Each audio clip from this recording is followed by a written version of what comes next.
What's up? Good evening, everyone. Good evening, Pat. Good evening and happy Sunday evening, depending on where you are. Yes, and Pat's on little sleep. Yes, I am running on very little sleep. Yes, I came back. I'm back to my cave.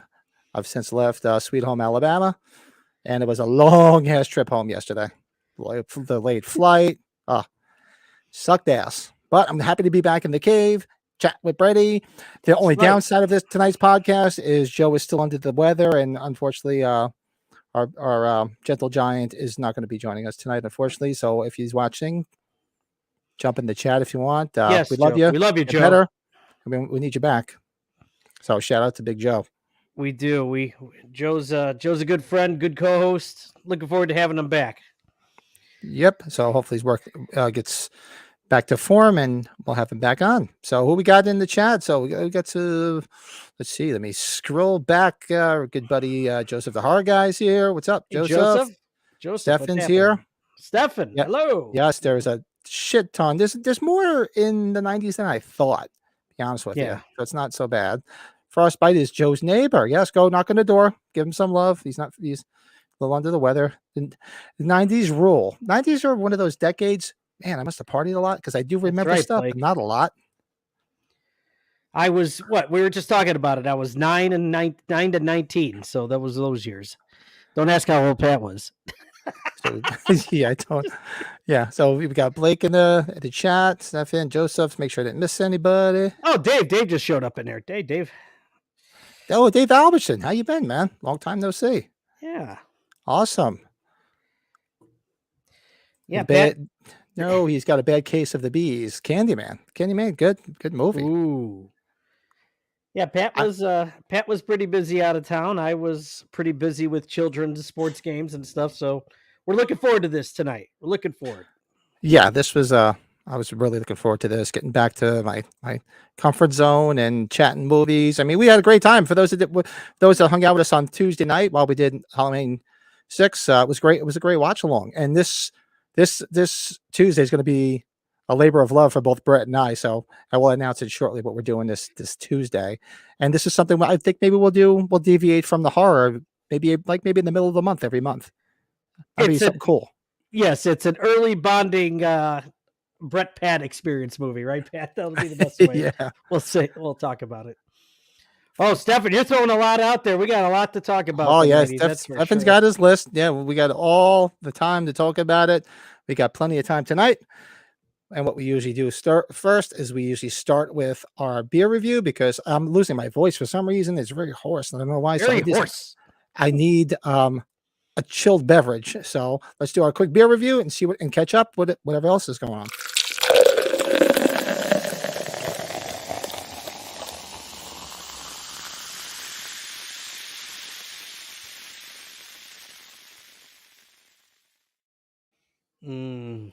Pee time. Thirsty. Yeah, exactly. Ready to go pee, because if you're of my age group, anything makes you pee these days. If the wind blows the wrong way, it makes you have to freaking pee. Take my word for it. Ooh. So to this fine evening, I am at a local brewery, probably about a half hour from my house. It is called Bach On. Bucky. showing my Bucky hard hat some love. It's from the Wall and Paulback Brewing Company, which is only it's about a half hour from my house. Actually, my daughter's track team just played them in a track meet the other day. Oh, wow. So is that a double Bach? Is that, I assume Bach, they just say it's a double Bach beer, like a dark beer? Yeah, it's a dark beer. I love Bach beer, so I figured let me give it a shot. It sounded interesting. And it looks so cute there. The drum set, it's got the AC/DC font. So I thought it was kind of cool. So that is what I will be partaking this fine evening. Hope everybody's enjoying. You don't have to partake. Enjoy whatever you like. And Mr. Brett is enjoying. Yes, this is a bourbon barrel-aged sleepy bear. Sleepy bear with mint chocolate chip. Probably something I would have had around St. Patrick's Day. I've been holding on to a couple of these because you let these things age for a while. It gets a bit more boozier. But if you like barrel-aged stouts, if you like mint, the way to go. That sounds good. Yeah, it's very good. If you end up coming to this neck of the woods when you do your camping trips, I will save you a can. Oh, absolutely. I definitely got to try that out. Mm-hmm. And Yeah. what we usually do, we'll do this quick because I know everybody's chomping at the bit to get into the 90s, much like myself. I was away, so I don't really have too much that came in. Mhm. I only had let's see, what did I throw up here? This came in from the UK. This is a It's like a dual lobby card, or like a, what do you call yeah, that? it's one of the ones I don't have, so it's going in with my UK H2 press kit. So I picked that up. Do you have the And bottom one? I have the bottom one in a full 8x10. You probably do too, right? well, they're both single lobby cards in the US. Okay, Yeah. gotcha. So they just, Okay. for some reason, a lot of the UK ones, they just put the two together. And if you notice the way they chopped them on the top, they really didn't crop them very well. And I was pissed because the same guy that had this on eBay had a H3 one that I completely forgot the bid on, and I wanted to get that because it was one of the ones I didn't have in my UK H3 kit. So I missed the boat on that one. Oh well. And got the new Fangoria with Evil Dead Rise on it. I just haven't had a chance to read it. Oh wow, nice. So that should be a good episode. A good read. And came with it always comes with like the subscriber only ones always come with a poster.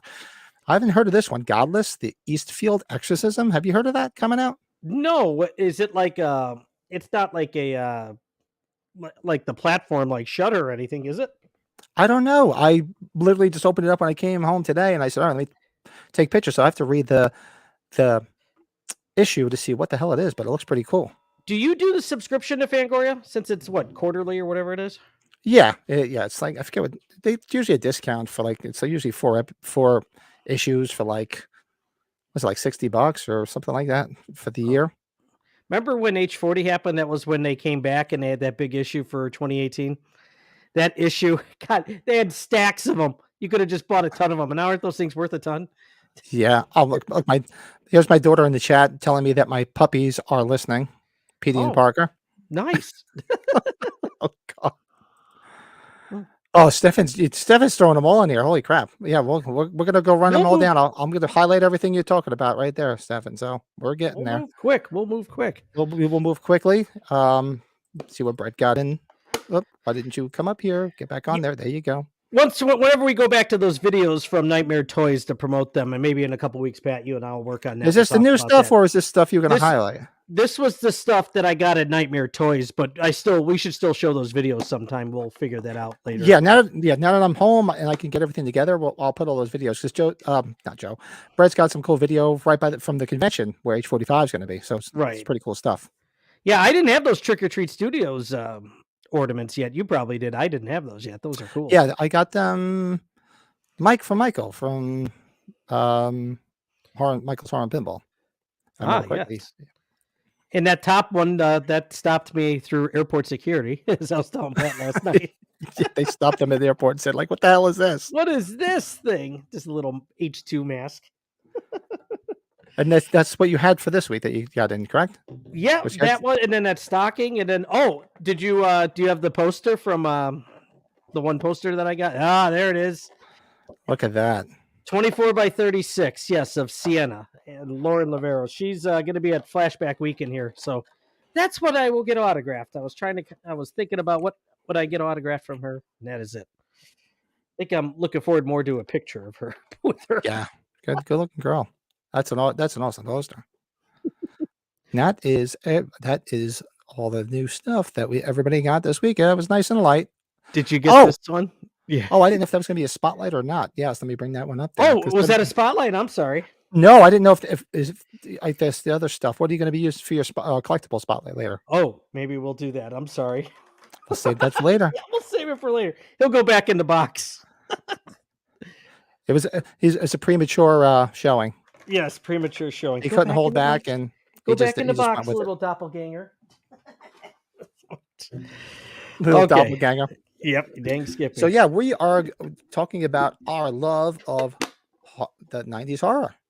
Yeah. Which I have to update this banner right now because it still says 80s from last time. Before I put that up, hold on.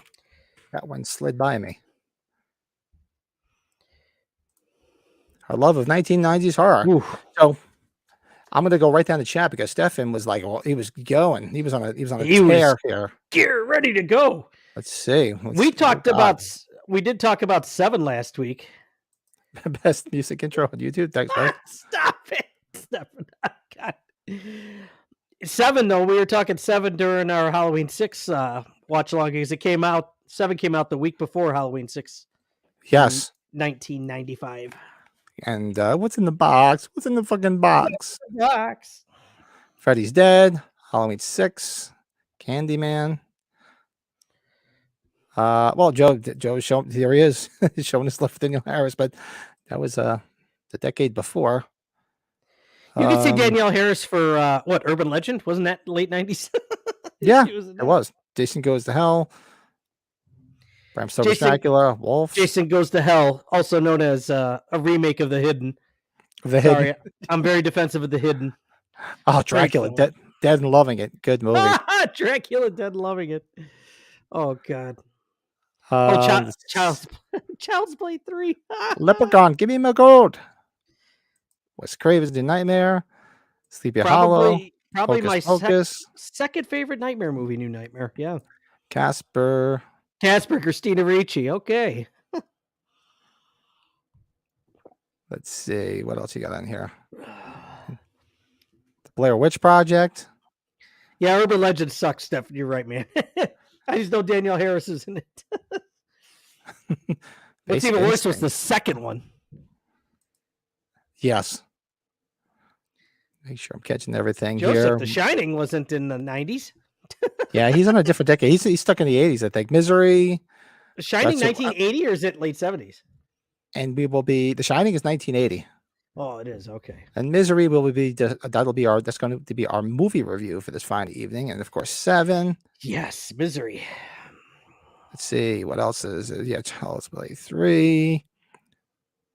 Child's Play 2. Vampires. John Carpenter's Vampires. Fan of that film. Fan of that movie, yeah. The Stand. James Woods as the face is different. James Woods is usually a good typical heel. So, what do you got? Do you have any on your short list that you did so on the top of mind for you? Ones that stick out, because Dead Alive, big Peter Jackson guy. Dead Alive, aka Brain Dead. The Frighteners, I call that a horror film. Another Peter Jackson one. Love The Frighteners. Ooh. But the one that always sticks out to me first, and it's still considered horror, and it was just a clean sweep of all the main Oscars, was Silence of the Lambs. No doubt. Oh yeah, that was the big one. Especially that was like basically the year the Oscars sobered up and gave horror love. The one AM sports talk station always plays that spot of Buffalo Bill. Is she a great big fat person? I'm like, God, she's just terrible. Why do they keep on saying that? But Cape Fear, how about Cape Fear, Pat? Cape Fear, yeah, we talked about Cape Fear. That was my number one actor that did it better than the original with De Niro. He was great in that. Oh yeah, that's a was good he nominated for an Oscar for that? He might have been a Golden Globe. I don't know about an Oscar. I gotta watch it again. It's so long. When we talked about what we watched, I got into the 48 Hours kick again, and Nick Nolte's very good in that film too. But not as good as De Niro. But how about Night of the Living Dead remake, 1990, Tom Savini? Very much a guilty. Well, I should say guilty pleasure. It's a good film. Yeah, I like. Of course, it's not better than the original. That's my personal taste. I know that's Joe's favorite. Out of that group, that's Joe loves the remake. And I what I like about the remake is the way they spun it in a different direction. Right. Where she's the heroine and not him. So I thought that was pretty cool. Actually, I haven't watched it in a minute. I really got to go back and rewatch it. Actually, I know I have a copy of it too, I think. Oh, watch that Night of the Living Dead remake stuff if you haven't seen it. Oh, man. Yeah, you got to watch it. Yeah, it's worth it. Oh, shit. I totally forgot that. He was nominated for an Oscar? Oh, I kind of figured he was. I did not put The People Under the Stairs on here. That was 90s. Yeah. I love People Under the Stairs. With Roach. Roach, yes. Wasn't he the pizza delivery guy in Rob Zombie's Halloween 2 or something like that? I forget what the hell he was. No, he was the guy that she's running towards the street and he pulls over and then Michael comes and picks him up and throws him through the windshield.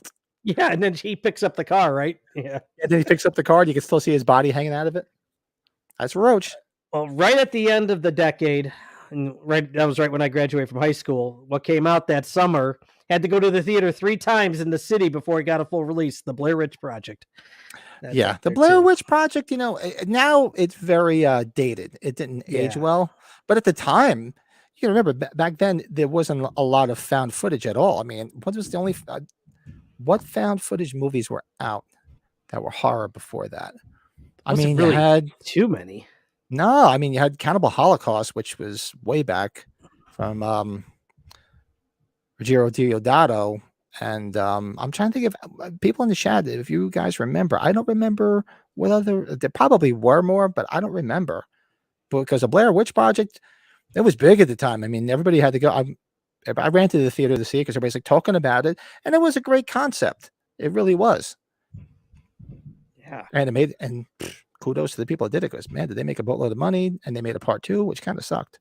Oh God, yeah. Hey, how about the one in your background here? Because I know you like that movie a lot. The From Dusk Till Dawn. That's why I made it one of my favorite movies from the 90s. That's why I'm like, oh, I have to put it. The Titty Twister. We ever talked our favorite cast movies? Whenever we do that, Pat, that's got to be on most of our lists, I would think. Oh yeah, talk about an ensemble cast that you couldn't. That's untouchable. I mean, it's just a great film. There's And yeah, Steve. Well, no, not Quentin Tarantino's different. He only acted so many times, but when he did, thought it was quite good. yeah, he was good in this. He always kind of had the same swagger, just like he sort of had in Pulp Fiction. That weird swagger, but it was good. It's such one of my favorites. I just love that movie, and I'm trying to look at my list that I have up on my computer. Pat, did you I put a ton of stuff that sucked too, in a way, or that stuck out. But okay, what were you gonna say? I'm sorry. Yeah, I was just about to say you took the words out of my mouth. I was going to read some movies that I watched, I liked, but maybe not favorites, or they were like, okay, fit into the category of what we did 2 weeks ago. Movies that you only need to see once because it didn't really suck, but it wasn't. You didn't need to go back and see it again. You're like, all right, I saw it. Move on. I wouldn't say blue. I'll leave that to. That's going to be part. That's going to be part of my. What did we watch? I kind of let the cat out of the bag on Tuesday night of this movie, but I'll get to that. But no, I was looking at. Remember the movie Fear? I like the movie Fear with Mark Wahlberg. Yeah, because I forgot about that, so I brought that up. I'm like, that was a good movie. That I definitely enjoyed that. Tremors was fun. Tremors has become a huge franchise now in a way. Well, I should say huge. It keeps on getting lower and lower, but it became a franchise. See. Do you have The Faculty on your list? The Faculty, I just had it here too. Good, The Faculty on my list. I have Arachnophobia. Ooh. You mentioned The Frighteners. I had that on my list.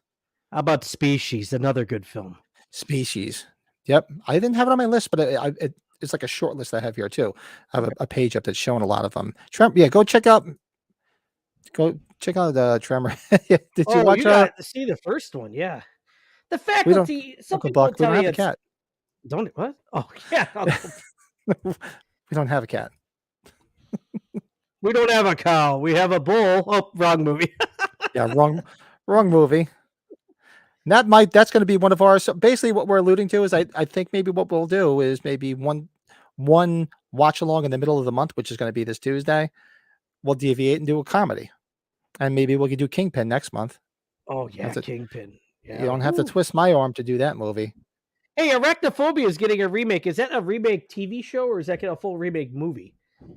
I don't know. Do you know? That's a good question. I didn't even hear anything about it. To be honest with you, did not. Oh, Body Bags. How about Body Bags? Sorry, Body Bags. Oh yeah, how could we forget our beloved Carpenter? Let's see. Stir of Echoes was pretty good. I enjoyed that with Kevin Bacon. That movie, you know what's funny about that one? Remember when that came out? Like everybody was talking Sixth Sense, and Stir of Echoes hits home a lot with me because that was shot in Chicago, so there was a lot going on when they shot it here. So yeah, I enjoyed it. Yeah. Alien 3 and Resurrection. I'm sure somebody said Candyman, right? Yeah. Yep, Stephen mentioned that. Yes, Candyman. Oh, one of my favorite soundtracks, and I think we talked about this on our older podcasts, Demon Knight, Tales from the Crypt, Demon Knight, one of my favorite soundtracks. Good film. Yeah. And I got also, how could we forget the, albeit it's a made for TV movie, the original It.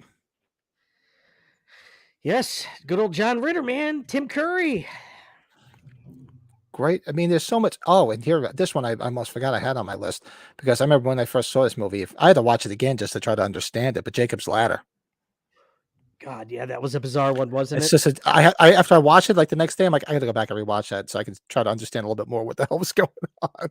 Should we throw some shitty ones out there, like A Man's Best Friend, The Man's Best Oh. Friend, the dog movie? That movie sucked. I love John Ritter. It's a shame, Stefan. Yeah, come on, knocking on the door. I used to watch that. Oh, as a kid, Suzanne Summers, and then when she left, actually was fired. Then they brought the cute blonde cousin in. Oh God, what the hell was her name? Was that towards the end though, or no? No, they brought the cousin in. God, I'm drawing a blank on her name. She was cute. Then she left, and that's when they brought in the one that played Terry, which was in Rob Zombie, The Devil's Rejects. Yeah. She was Jeffrey Lewis's wife in that banjo band. Remember, she gets the knife throw. Cherry Moon Zombie throws a knife and hits her in the chest. That's Terry from. And I had Priscilla Barnes, yeah. Priscilla Barnes. Yes, exactly, Stephen. Thanks. I went into that blind to see that movie. I had no idea, and I'm watching. I'm like, is that Terry from Three's Company showing her tits? I was like, never in a million years would I said, okay, yeah, one of these days she's going to show her tits. No, never thought of that ever. We're talking Suzanne Summers, and it's a horror comedy, but I love it as Serial Mom with Kathleen Turner. Oh God, forgot about that. She plays herself. Remember? Yes, I forgot about that movie. Oh, it's a fun movie. She aged very well too. Yes, you know, and she took good care of herself. What else? I think those are the ones I had on my list, but I'm looking some other stuff here that. How about The Good Son, Macaulay Culkin? Oh, I forgot about The Good Son.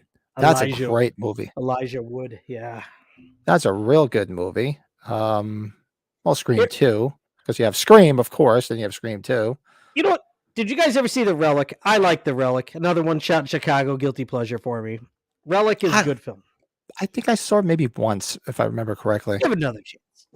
Yeah, maybe I'll go back and, I think Stefan mentioned Wes Craven's New Nightmare, and actually his Relic, it just popped up on here. Wishmaster. Oh, yeah. Forgot about that. And this is another guilty pleasure. It wasn't the greatest movie, but it had a girl that I used to have the biggest crush on. And it's the Thinner, after Stephen King's book, Thinner. Oh, yeah. It had the girl from Remote Control. What the hell was her name? She played the gypsy daughter in it. I used to have the biggest crush on her. I used to watch Remote Control just to see her. I can't remember her name. Great MTV show. I played the Nintendo game. Kari Wurr, that was her name. Oh God, she did a ton of soft porns, didn't she? Yeah, she was in a lot of B movie and soft kind of Skinamax movies. And I liked it.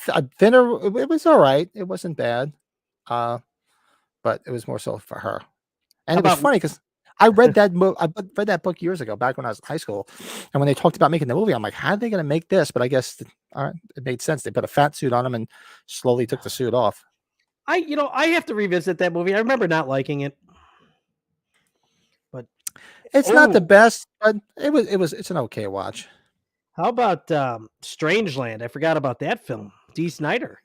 I forgot about Strangeland too. That didn't pop up on any of my lists. I wonder why. That's a great movie. That must be 98, 99, right? There's no way it hit 2000. I think it was 98, 99. I'll check it right now. Or we got Lake Plastered. I meant Lake Placid. No, Strangeland was 98. I'm rooting for the crocodile. Good old Betty White. Directed by Steve Miner, a Halloween Friday the 13th director, and House. In the Mouth of Madness. Oh, Stephen Idle Hands. Great film. Fun. Oh, that's so much fun. I forgot about that movie. Unless that's got to be 99, I'm thinking. Let's say Idle Hands. Stephen's he's good, so he knows. Let's see, Idle Hands, 1999. And I'm sure the I Know What You Did Last Summer was popped up somewhere, right? Yes, I know what you did. I still know what you did. I wish you did, and I wish you didn't. Ooh, Graveyard Shift. How about that? Oh. Graveyard Shift. There's Joseph. He's got one. Up. He's in the right decade. Halloween H2O. Yeah, we talked about that in our pre-show. There was only 2 Halloweens. Halloween 6, Halloween Yeah, H2O. we were sitting there thinking about that. Maybe when we do, maybe we'll try to do a Friday night once a month horror trivia like we did, because that was a lot of fun.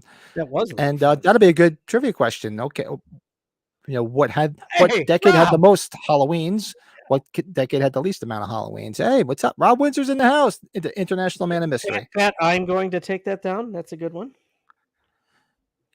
And Rob still does not have a picture up, so we don't know what he looks like. But Stefan threw a picture up there. So he's the International Man of Mystery Club. Was Nightbreed? I only saw Nightbreed once, but I know that's got a following. Nightbreed. Unless that was 80s. I think it was the 90s. 1990, to be exact. God bless Google. Here's one I was talking about Darren Sands when they did their trivia. Jeff Fahey, Body Parts. Remember that freaking movie? Mm-hmm. Army of Darkness. I don't know if anybody mentioned that, but Army of Darkness. Great film. Fun. Deep Rising. Deep Rising. Treat Williams? Yeah. Forgot about that one. Or the other Tales from the Crypt, Bordello of Blood. Oh, that's right. The Bordello of Blood. Lawnmower Man. Did somebody say Dr. Giggles? Oh, man, Dr. Giggles. No, I forgot about that, too. Dr. Giggles. That wasn't on this list either. Who just did that? Somebody was just talking about that. I think it was what the hell's her name from Nightmare Toys? Nightmare Christie, because she does like a little podcast thing every on Wednesdays. So I think she did a review of Dr. Giggles. Did she? Yeah, I haven't seen that in a while. I didn't realize she does a show. I should look that up. Oh, let's see. I'm going to hold you to it, Rob. Rob says he's going to put a picture up. Well, of course, it'll be somebody else. It'll be like a picture of Nixon or something. It won't be him. Picture of Bucky. I'm trying to think what else. Did we get everything? Well, everything. Was that what that is? They're Ukrainian Easter eggs. You were born in the Ukraine. Oh, wow. On his interesting picture. Very interesting. Very interesting. And Joseph is, yeah. Oh, actually, no. Resurrection was 2002. Halloween Abortion was in 2002. Worst Halloween ever. That's a great idea. Yeah, that's waiting to see what the picture is going to be. So, how is the restaurant business these days, Rob? Yeah, that's right. Bobby busy as hell last week. The beginning of last week for Easter. Yeah, Bride of Chucky. I think that was $98.99. That's a good one, Stefan. I like Bride of Chucky. I think it's a good one. It's fun. I liked it's fun. Yeah, and of course, you gotta love what do you call it, Jennifer Tilly. It's worth watching just for her. Gets lucky. Oh, Doppelganger. I forgot about Doppelganger. And I mean, I don't think we're considering. I don't know. So I Googled it, romantic horror movies, and Ghost came up. Return of the Living Dead 3, or Ring, which is actually the Japanese one. Yeah, The Ring, that was in that. Yeah. Say the I think we missed anything else. No. Oh, Flatliners. I forgot about Flatliners. Oh yeah, Flatliners. That was a good flick. Back in the day when I had my little crush on Julia Roberts. That's a good cast, that film too. Yeah. You said Jacob's Ladder. Yeah, Jacob's Ladder sticks out. Oh, and how can I forget the Texas Chainsaw Massacre: The Next Generation? Oh yeah. Oh, In the Mouth of Madness. Another John Carpenter. Tales from the Dark Side, the movie. Tales from the Dark Side, the movie. Good one. Which is good. It's not as good as the TV show. Exorcist 3, was that in the late 80s or was that fall in the 90s? I thought that might have been the early 90s. Let's see. The Exorcist. Yeah, that was a terrible remake of it's 1990, Exorcist 3. The Flatliners remake was horrible. Oh god. I heard horrible things about it, so I didn't bother seeing it. It was horrible. Oh, how was that, Rob? The Pope's Exorcist. I heard that looked pretty good. Was it any good? Oh, the Is it worth Russell seeing? Crowe one? I've heard mixed. I've heard Yeah, it some- looks pretty good. Jennifer Titty. She kind of is. I like that one. Yeah, Silence of the Lambs. Silence of the Lambs. Child's Play 2. Silence of the Lamb. Isn't that a cable Joe guy? saw it Remember last that? week. Yeah. Yeah, I still didn't I gotta see that. I want to see the Pope's Exorcist. I still didn't get to see that Spinning Gold movie. I completely forgot about it. I was so busy last week. But this week I'm gonna play catch up all week. What was it? Wasn't there a movie with what's his name? Robbie Coltrane is no longer with us. The Pope must die, and they said must diet. The Pope must die. They had to change the title a little bit. Yeah, cable guy. That's what I thought. That was like the highest grossing role at the time. He set the record for the. Yeah. And it was such a dark comedy too. You know, you went in there thinking it was gonna be a stupid, like not a stupid, but like a Ace Ventura types, comedy spoofy thing. And it was very dark. Yeah. Because he was like so out of it and just the way he was, and then as soon as it ends, what happens? He gloms onto the next person that's interested in him, and then it was just a very dark one. And at the time, it sucked because at the time the cable guy came out, I was working for the cable company, and every time I went somewhere, guy. oh my god! Every time I went, cable guy for a good year. So it was We horrible. can't do that to Pat then. Okay, I know. Drove me crazy. I'm like, yeah, whatever. Now I know how Alice Cooper feels when every time somebody comes up to me and says, "We're not worthy." I totally get it. Do you think a lot of people do that? I'm sure they do. Yes, he's commented on it, and he's such yes? a nice guy. He's like, I try to be nice. I'm like, wow, that's great. He's like, but he's like, it's going on for so long. It's like, does he put his hand out there like that? It's like, yeah, it's like, please stop. Let's see, monster or horror movies from the 90s. Let's see, Basket There's Case a ton of 2. those. Oh, Ernest Scared Stupid. Oh, Jesus. Oh, God, no. How about Problem Child 1 and 2? Oh, those aren't horror. John Ritter right there. Yeah, there's John Ritter. I adopted Satan. Rob had a friend go to a Halloween party dressed as the Pope, and when you opened the robe, he had a baby attached to his belt, and it oh god, oh god, jeez, really? It's funny. Somewhere I'll have to take out a picture. Me and my wife went to a Halloween party years ago, and I was dressed as the Pope, and she was dressed as a nun. I had like the big Pope hat and everything. We did some pretty wild outfits, or costume outfits. I'm not going to say a couple of them. They were just, they're too politically incorrect nowadays. So I know. those days are over. And I'm sorry, if you'd like to be politically correct, this is not the podcast for you. Yeah. We're not going to be nasty. We're not going to be bad. We're not going to be anything bad, but we're just going to say what we feel. Bride of Reanimator. Bride of Reanimator, our lovely Kathleen Kinmont. Oh my God! Yes, the what's his name's wife at the time, right? The Renegade's wife, Lorenzo Lamas. Renegade. And how could we forget Frankenhooker? Good Lord, Frankenhooker.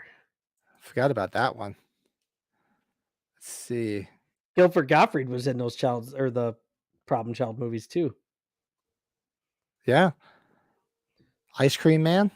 I only think I saw that once. That's with Clint Howard. Clint Howard. Yep. Yeah, did somebody say Rob's got Bram Stoker's Dracula, right? Somebody had to have said that by now. now. I think Stefan threw that up there. Yep, Andy Dracula. Barkley. Oh yeah, forgot about that. Twin Peaks, Fire Walk with Me. Yeah. Twin Peaks is a roller coaster ride of a show / movie. Oh God. I remember seeing this. I remember I watched it with my buddy, and we used to watch horror movies. Uncle Sam. Oh, We Want You Dead? Yeah. I remember we were sitting there watching that one night just laughing. Oh, Pat, look up Sometimes They Come Back. Do you got that? That remember those Stephen King? They made a couple of those. Pat is such a fast typer. Did you hear that? I was the fastest in my my class. Sometime 1996. And it's funny, everybody's just like, "Oh, you type so damn fast," and I hit the keys hard because I have big sausage fingers, and everybody's like, "What?" I learned back in the 80s when I was in high school. Yes, in the 80s, and I simply took typing because I thought it would create more dexterity in my fingers for playing guitar. That's the reason I took typing. Wow. Danielle Harris, yeah, she was great. Hatchet is good. I like Hatchet. I mean, different The Hatchet decade. films are fun. I didn't see this one. This must have flew under the radar for me, albeit I don't think I've seen any of the sequels to Basket Case. Have you? I've only seen the original. There was Basket Case 3, the Project I Progeny. watched the first Basket Case, and it was just, yeah, there wasn't anything. Shocker is 89, I think, Rob, unless it's 90. Shocker was 89. I'm pretty sure. I'll check. We love I'm Shocker. pretty sure. Because we did review of Shocker on our old podcast. I love that movie. Yep, it's 89. I thought it was. Great movie. Horace Pinker. Horace Pinker. The actor's Great name. What the film. hell is his name? Oh shit, that's a good question. I just had it up there. What the He hell? signed the poster. Can't think of it. It don't matter. He was on the X-Files. Yes. You just Google it because it will bother me. Mitch Pileggi. Mitch Pileggi, that's right. That's such a fun movie. Shocker. Great soundtrack too. Actually, that was on that's why I remember just talking about it too, because if you watch the video I put up, my top 10 songs in horror movies, that was somewhere in the middle was No More Mr. Nice Guy, but that's the Megadeth version. And when he goes to the chair, that's Megadeth playing it. Look, it was just sent to me. It's our friend Jeremy with Lauren LaVella. Yeah. Oh my God. She looks beautiful there. Where was that? Is that Monster Mania? Monster Mania was at Maryland? Down in Maryland. That was this weekend. I saw a lot of people posting pictures on Instagram. I'd like to get down to that one. Maybe one year we'll have to make a trip down there. Maybe next year. And if she cancels, I'll be very upset. Good job. Well, is she going to be the next monster? Well, oh, that's right. She's coming to Flashback, so you're going to see her. But I was going to say maybe we'd go to the next Monster Mania, but that's going to be it's going to be too close to age 45. So forget that. She could just come to age 45 and not be a part of it. Who cares? Come on, just come and walk around with the guys from. Just hang out with us at that horror movie podcast. The two heavy guys that like to drink beer. Yes. Yes, I promise I'll lose 5 pounds if you come.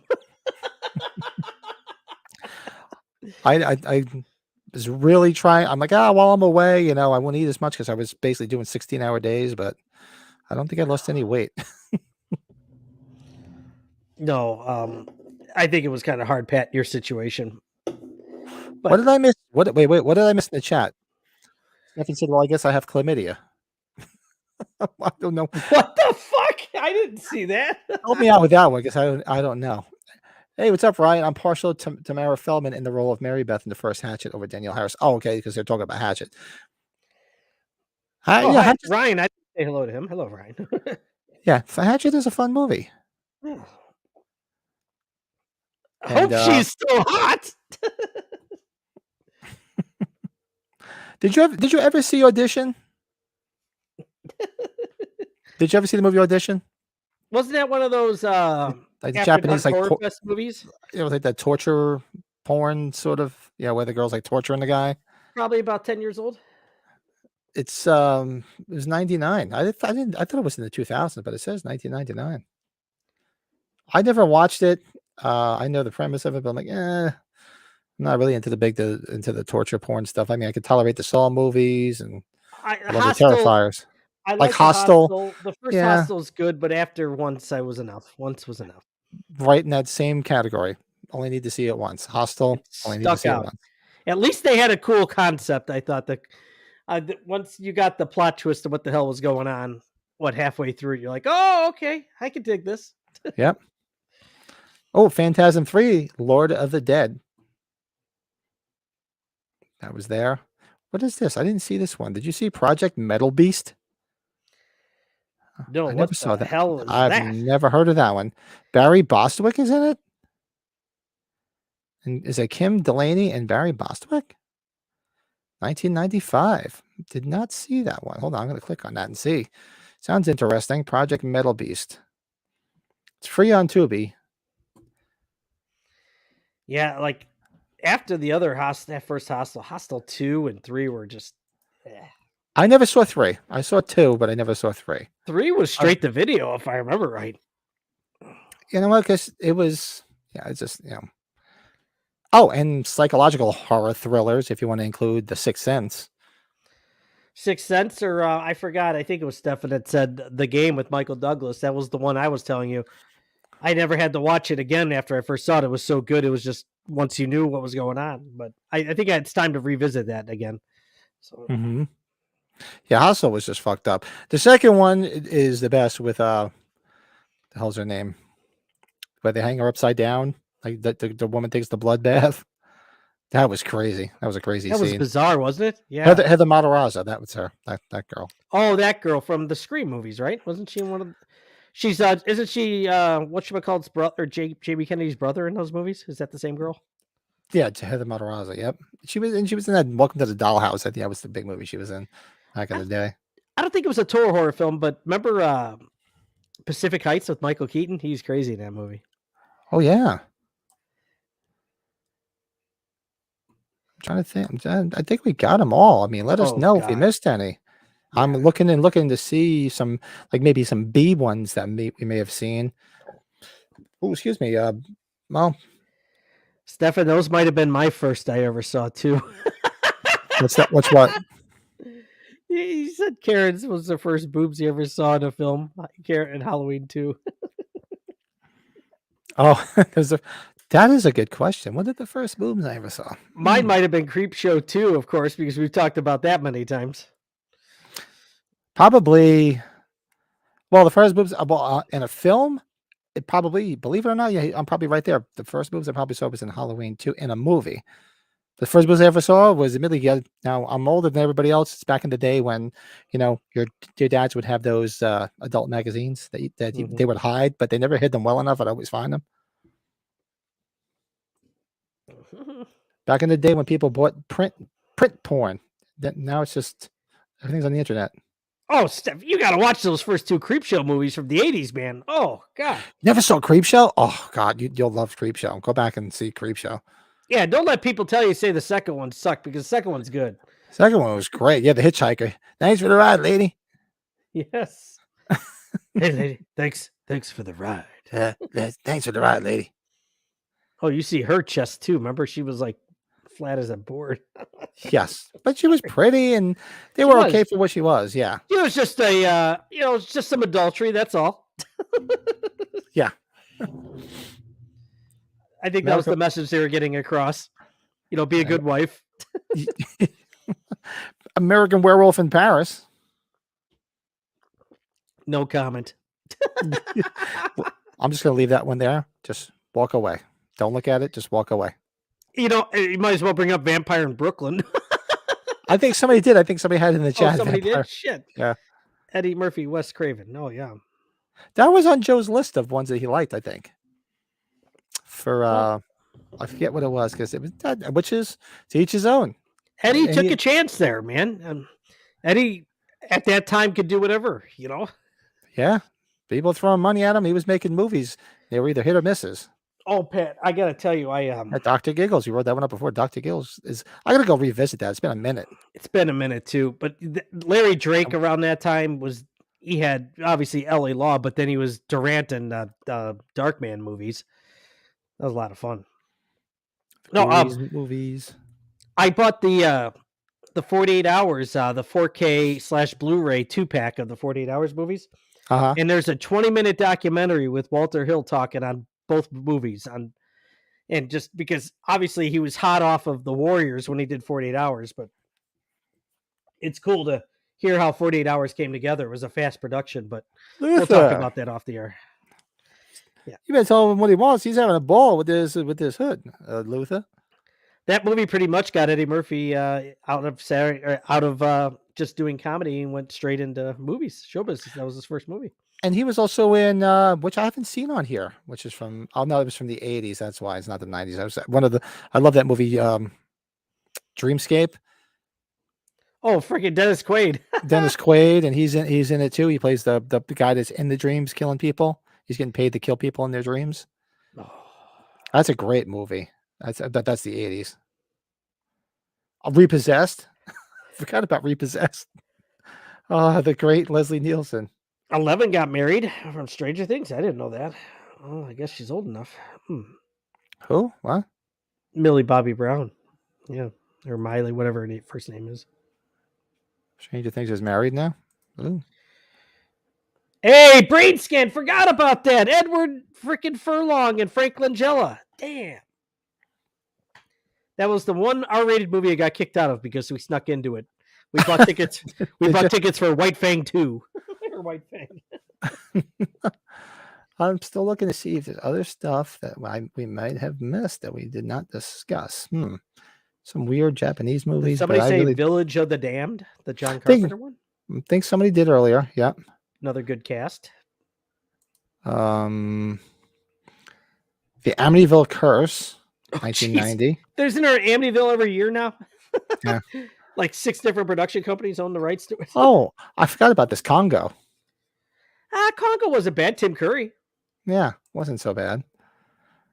Let's see, Vampire Brooklyn popped up. We talked about that. Trying to see Subspecies. I forgot about that. I saw Subspecies. How about that shitty ass movie Phantoms with Ben Affleck? You were the bomb in Phantoms, yo. Remember that shit? I think that's directed by Joe Chappelle, isn't it? I thought it was. It could be. It might be. Hellraisers 3 and 4. My condolences. And that's Hellraiser is a franchise that I don't dislike, but I'm not gaga over. Like the first one was kind of interesting, and then I don't know. I saw several of the other ones after that, but never really was over the moon about them. Yeah, it was directed by Joe Chappelle. God, I forgot Peter O'Toole was in that.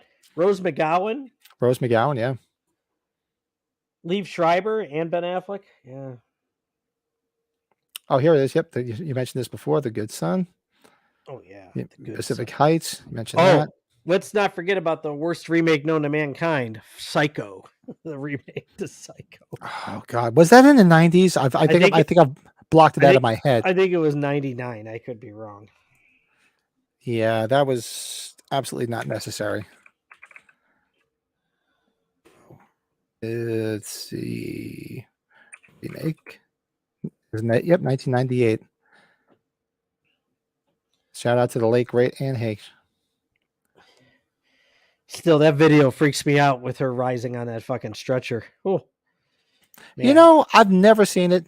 I've never gotten around to it. One of these days I should watch it. It's kind of creepy. I don't even know if I want to watch it. Yeah, it's kind of like somebody's dying. Yeah, it's all fun and games when you watch a horror movie. Dead yet, but it's still disturbing. You're right. It's still disturbing because it's real. It's kind of like you remember when the one Buffalo Bills guy freaking his heart just dropped dead. The player, at the end of the season. Yeah. Like people are like, oh, I gotta see a video. See a video. I'm like, you don't want to see that video. That's horrifying. Yeah, sometimes when not that he was killed, I still remember the crack heard around the world when freaking Lawrence Taylor snapped Joe Theismann's leg on Monday Night Football. I remember watching that as a kid. Me and my brother, because we were watching the Giants, and we were both like, "Oh my God, did you see that?" Well, I wonder, our guys, I don't know, Blake was on before, but that wrestler Sid Vicious, when WCW went under, he went off the second turnbuckle onto Scott Steiner and his leg snapped in half, and his leg was just like this. It was so. Well, what about what Hart brother was the one that fell and died? Owen Hart. I mean, I don't watch, but I knew the story because I haven't watched in years. But I mean, right in front of the whole arena, what happened? The cable snapped and he fell down and fell and died. The equipment, the equipment failed and he pretty much snapped his neck off the ropes. And there wasn't really any blood, so to speak. I guess there was from internal, but you knew he was done for when it was just terrible. Yeah, I mean, I never saw it, but he had so much ahead of him too. He would have been a lot bigger by after that, or if he didn't pass, I should say. Yeah, Rob was watching that. No, I still remember it like it was yesterday. My brother and I were just talking about that not that long ago. Like I have a man cave down here. This whole Halloween stuff. Excuse me. My brother has a basement like this, but it's all Giants, New York Giants.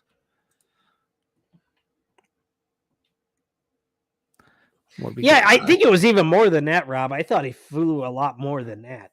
Fell a lot more, I should say. But now, how many years ago was that? That was a while ago now, right? It was May of 1999. Yeah, I was gonna say no. It's definitely been a minute. Well, it's always well, I shouldn't say. I hate to say joke, but my brother always would say, "You saw Owen Hart's last match because the night before I was at the show here in Chicago before it happened, and I saw his last match." So it's like, yeah, okay, make fun of me some more. You can't see anybody, but they'll die. I was like, thanks a lot. See, I think that's it. I don't remember any other ones that we might have missed. Like throw them in the chat if we missed anything. Yeah. Leatherface, Texas Chainsaw Massacre 3, which is, it's, I'm right there with some of the later Texas Chainsaw Massacre sequels, like I am with Hellraiser, where they're like, yeah, you watch them, but like, do I have to go back and rewatch them? I don't even think I saw the Hellraisers. Oh no, I did. Hell on Earth, right? Bloodline. Am I missing any? Yeah, and for those that don't know, at some point they were talking about a Halloween Hellraiser crossover, which I would have been like, oh, please don't, because Dimension owned both properties at the time, and they were trying to cross them over. And it was supposed to be, what was the story? It was supposed to be that Myers kills, what's the girl who's the central girl that Pinhead was trying to get, right? Myers kills her, and then Pinhead loses his shit and goes after Myers because Myers killed her and he didn't get to kill her. I was like, please don't. No. Remember, don't like Clive Barker's like, yeah, I was going to work on it with John Carpenter. I was like, John Carpenter really would have worked on that. I was like, that doesn't seem like him. Well, Carpenter wanted to send Myers into space too. Remember, because him and what other company bid on the rights to the Halloween franchise. But before Halloween 6, before Dimension, right? Yeah, but Akkad, they won, and they leased it all out to Dimension. But Carpenter did put a bid up to try to buy the Halloween franchise back, and one of his things he was talking about doing was sending Myers into space. I was just like, no, please don't. And that was well before Jason X. Yeah, Michael doesn't need to be crossed over with anything else. Like, I'll say that fan film that whoever did that with Jason was a lot of fun, though. But that was a lot of fun to make a full movie of it. No. You're right, Rob. Yeah. Can't. Yeah. Michael's his own entity, or the shape, whatever you want to say. And cooler heads did prevail, which was the Akkads, and said, no. And it was more Dimension pushing for it because they wanted to revitalize the Hellraiser franchise, and they figured that it would revitalize both, because at the time Halloween was right on the cusp of straight to video, just like Hellraiser. Mm-hmm. And which heads are going to prevail? Hopefully, this upcoming week when we get some H45 announcements. Damn it! Well, yeah, that there's always that controversy if it was a joke or not. I hope it was a joke, but he did want the rights. And who would have things would have been different had he gotten the rights to it? Who knows? I don't know what Carpenter would have done. I think maybe he just would have gotten the rights and say, we're not doing anything. Thank you. It's over. Good night. Just put it in a box and log it up. But I think that's all our love of the 1990s horror. I think we pretty much went through everything. Everybody let us know if we missed anything. People reading into this, I never really remember. See, the 90s were a quick decade for me because I was young and hung out, party, do whatever. And I revisiting these movies, I was like, not yet, Rob. There was a decent amount of movies in the 90s, because people always say, the 90s was dead. And I was like, no, if you dug deep, there was a decent amount. Yeah, exactly. Nothing yet. Go on. If you haven't gone onto the H45 website, everybody just go on there and register, and they're going to send. They said they're going to send it out and let everybody know. I'm sure. Yeah, from what Sean had just said, with the one post that came up last week, should be this week. So, yeah, it's got to be around now, because people got to start making plans. I mean, we already, shout out to Brett who was smart enough to say, "Hey, I'm booking the hotel now before it fills up." So we've had the hotel booked up since what? Was it October, November of last year or something Yeah, like that? did it. I'm probably going to get out there earlier than expected too. Now I got a coworker of mine going with a buddy of mine, and which means I don't think the wife will be coming. But Well, my wife still says she's coming with me, so let's see what happens now with well, the you guys, puppies. that's more of a you guys are doing other things. This is just an additional thing, right? So Well, if she decides not to come with me, I probably not going to go to Vegas because the Vegas thing was for us to go together and just hang out and do some well, it's stuff. So yeah, I you were probably going to won't do. go. Yeah, I'll probably just go straight out to Cali, Well, I which hope I'll you be guys there. go to Vegas. You guys should do that. That We drive, want to. We the want drive to. through the mountains is fun. Like obviously, I just did it. It was great. Yeah. Take care, Joseph. Stop by on for the if you want on Tuesday for the Yes, watch along. Joseph. Yeah. Take care, So man. if she decides not to come with Be me, good, then buddy.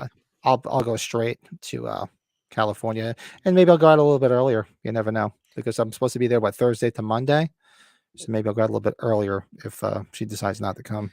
Leprechaun 3, Stefan, in Vegas is hilarious. That's one of the better sequels they made. I haven't seen it. Is it Oh worth watching? God, it's so funny.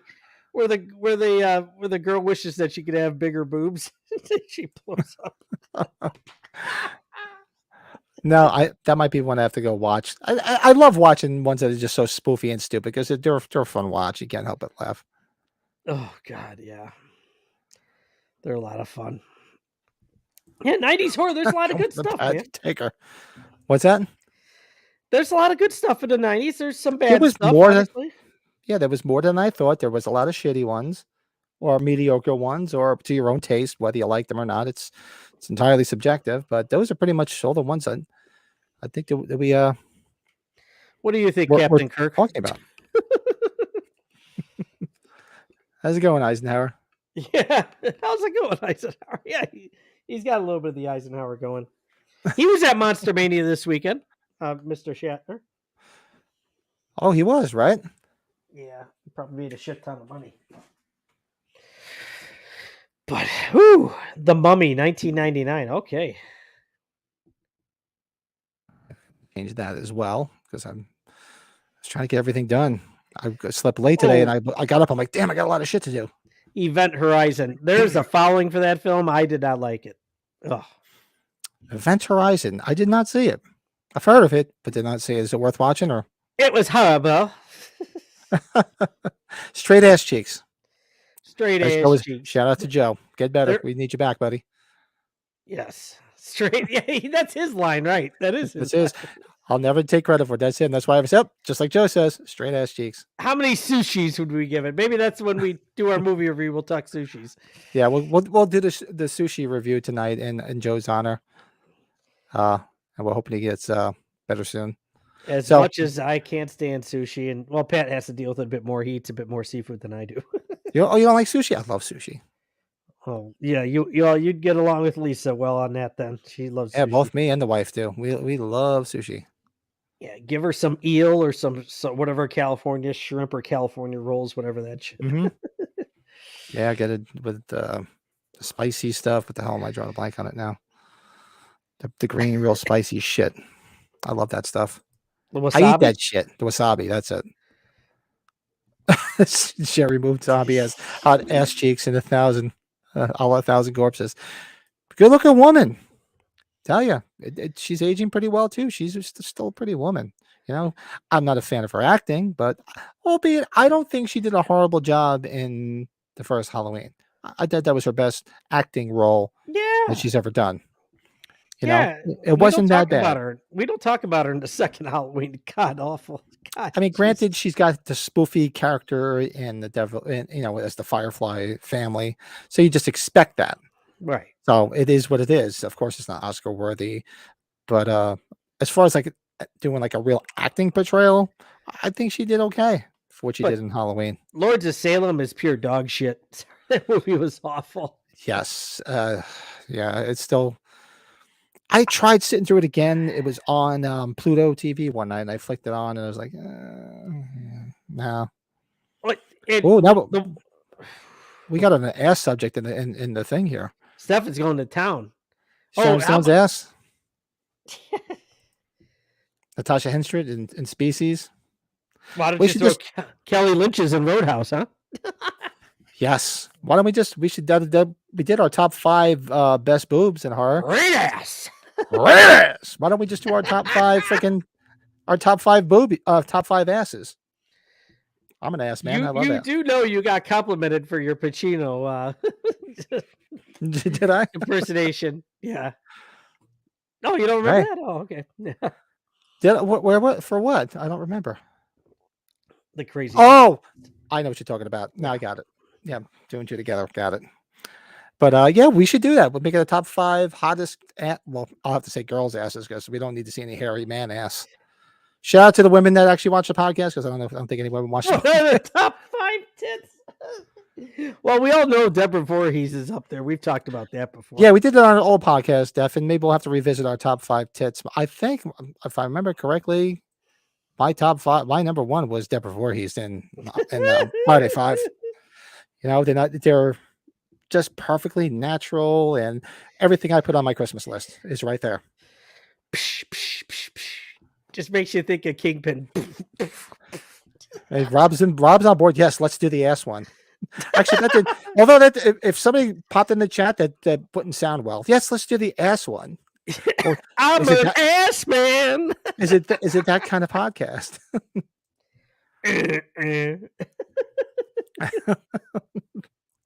I think this bourbon barrel aged beer is getting to me already. This is actually pretty good. This Walnut Pull Pack, this porter, Yeah. this Bach rather. I'm enjoying it. Yeah, Pat got to do a whole bunch of craft brew tasting this weekend. That was nice, Pat. Yeah, I was sending Brett pictures of all the different craft beers that I was testing out in when I was in Alabama. Apparently, it's called when we were talking about it, I think when I was at the airport. Was it Good People or Good Friend? Good People Brewing in Alabama. Yeah, Good People Brewing. Yeah, because even the bar that I was sitting at doing my Halloween 2 book homework, I'll throw the picture up there. I'll show everybody what I was doing while I was waiting for my plane yesterday. I was doing my homework for this week's Halloween 2 book club. Rob, it would only be women, bud. You know, that. What did I miss? It would only be women. Yeah. Look, I don't think any women watch this podcast. podcast. Mel Gibson's butt right now. I would love for women to be interested in watching this podcast, but if we did get a decent amount of like loyal women and they wanted to do a man ass one, I'd do it. Shout out to the girls, man. You know, Stephen just this brought is up all women ass. That girl that's in, he brought up Freddy versus Jason. The main girl in Freddy versus Jason. She's got a body all over. Yes. Top and bottom. What's her name? I just remember Sean Clark saying she's a little goofy. I can see her, but I don't know her name. Hold on. She should have done more. She hasn't really done as much. No, I don't think so. Beautiful. Monica Keena. Oh, Monica Keena. Woo. Yep. Shout out to her. Yes.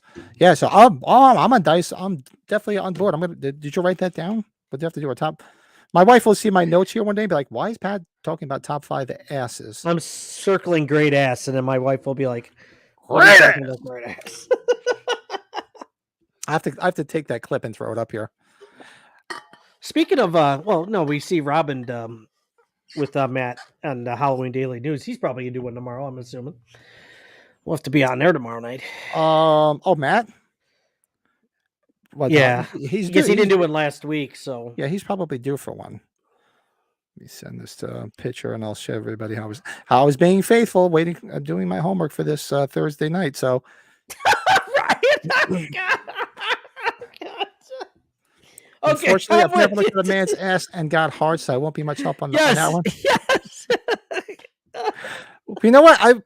My wife is a good sport. If we ever did do our top 5 man asses, I'd bring the wife on and just. Who did she always have a thing for? She had a thing for. I thought they all liked Mel Gibson. No, she had a thing for Van Damme. She has a big crush on friggin' Chris Daughtry. And this other guy, some European gymnast.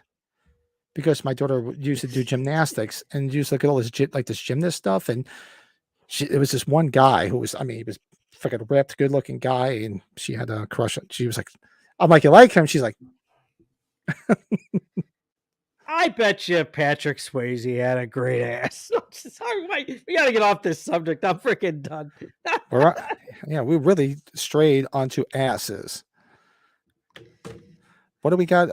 So actually, That's a great film. That's one of my favorite Rob. I almost said Rob Van Dam, Jean-Claude Van Damme movies. Stefan, Nowhere to Run. You ever see that, Pat? Nowhere to Yes. Run, where he's the escaped convict. Yes. Oh, good film.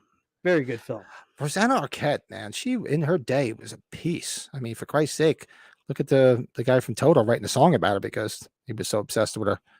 And her chest was quite impressive in Nowhere to Run too. Yeah, she was good looking, good to go. Definitely. I always like the skinny, weak, blonde deputy guy in that movie. You're fucking everything up. Get out of here. He's like punching him. Get out of here. Come on. You're fucking it up. She was hot.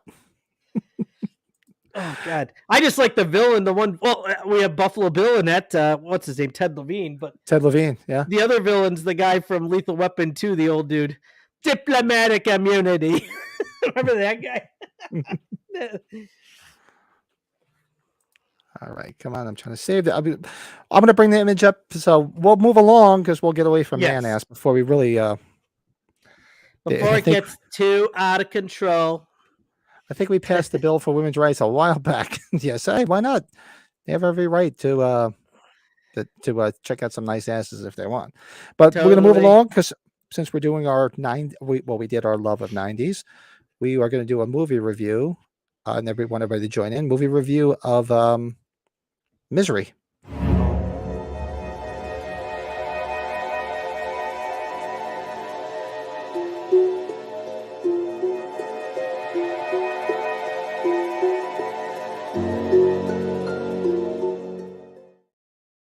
Oh, spooky. So you want to go first? Because I'm going to get this picture set up. Yeah, you get it going, Pat. Misery. Oh God, Misery came out. Was in 1990, right? I think, yeah. 1990. Misery, I was 9 years old, and it was during the boom of the video store rental era. So the video movie rental era. So my dad rented it, fell in love with it. Stephen King is, if you've read anything about this film, Stephen King, it was the most protective he had been of any of his novels. And it was one of his older novels, and nobody was able to convince him to give the okay to make a movie. But he gave Rob Reiner the okay because Rob Reiner did so well on Stand By Me. Right. Stand By Me is such a great film too.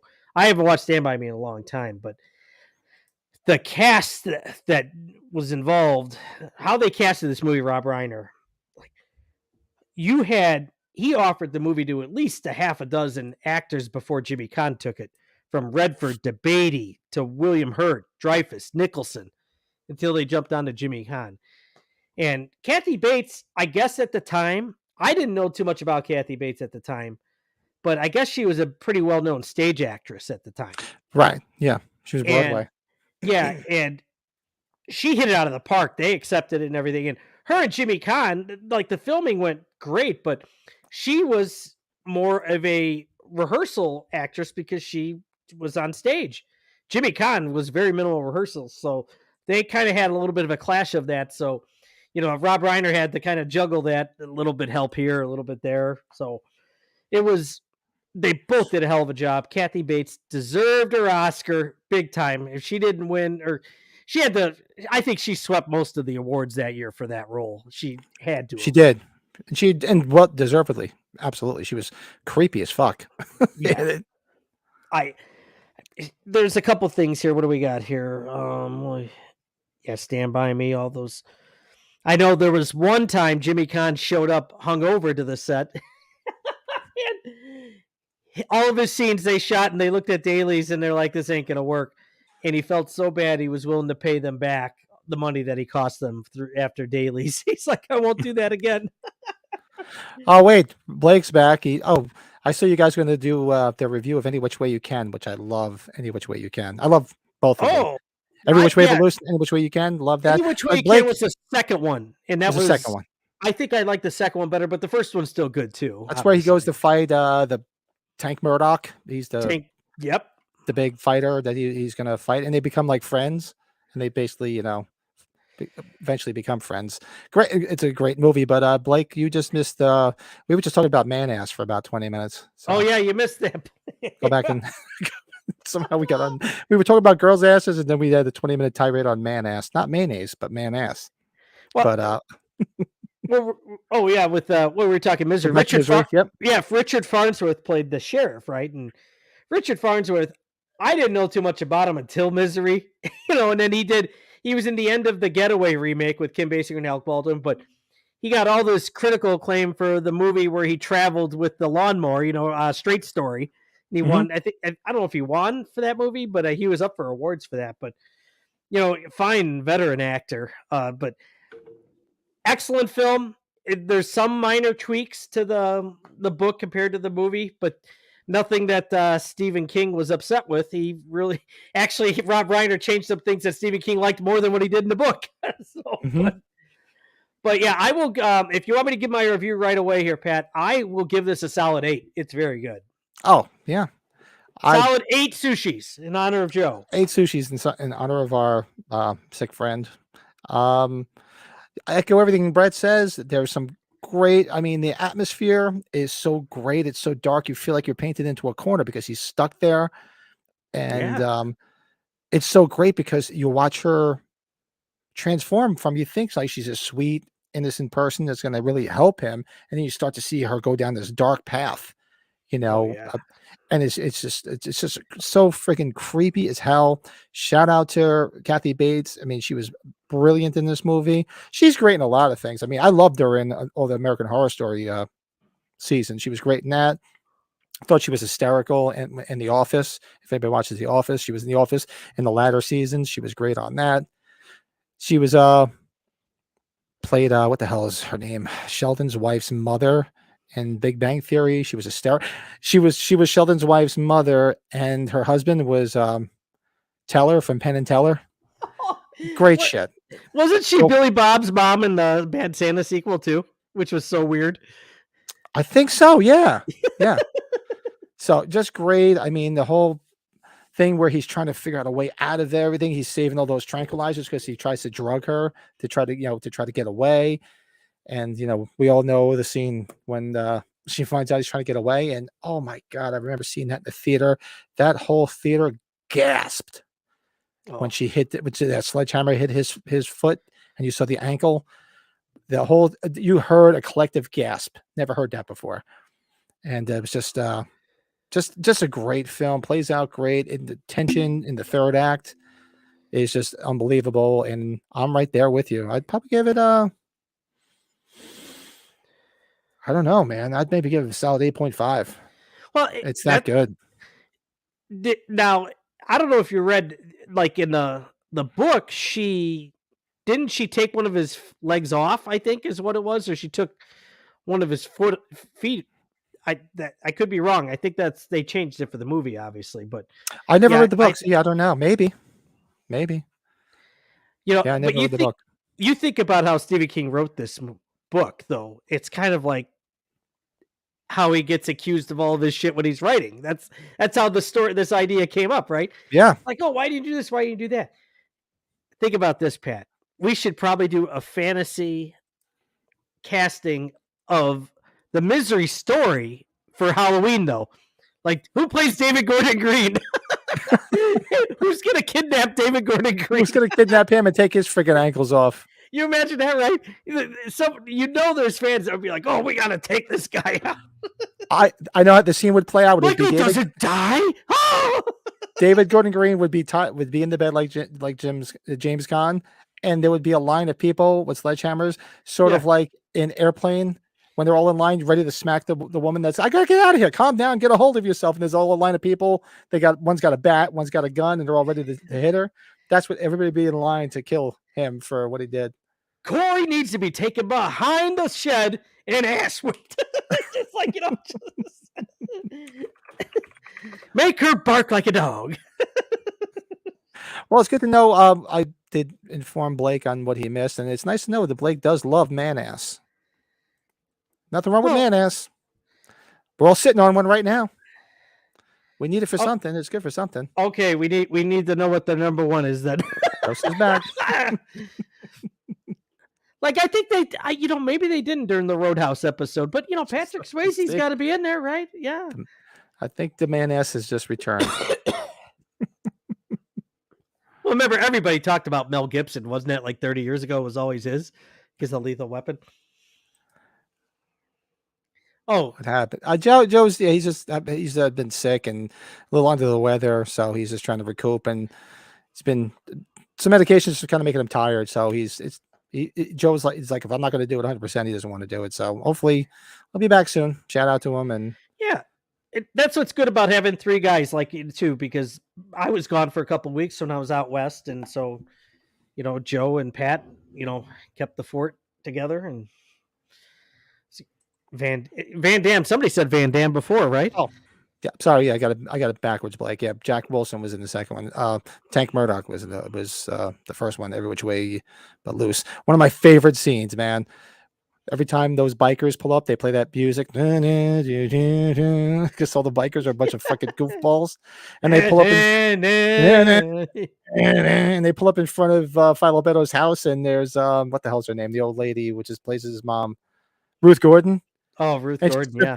She's up there with a shotgun and shooting their fucking bikes. Dude, whenever they had those fights in those movies, because they always had the same punch sound effect too. Oh, it's so funny. Oh, those two movies are just gold. I love those two movies. You gotta love and you got and Jeffrey Lewis in the first one. Lewis. He was in both of them, and you got a young what the hell's her name? In the first one is his girlfriend. They pick her up at the freaking fruit stand. Was that one of the many Clint Eastwood movies that what's her name, Annie Lockhart in it? Or no? Sandra Locke. Well, that was not that was he was married to her at one point, so she was in that. She was in. She went bonkers too, didn't she? Something happened to her too. Wasn't she in Sudden Impact? She was in Sudden Impact. She was in Bronco Billy with him. The one where they take over the bus. That's the one I keep on thinking of. What's that movie?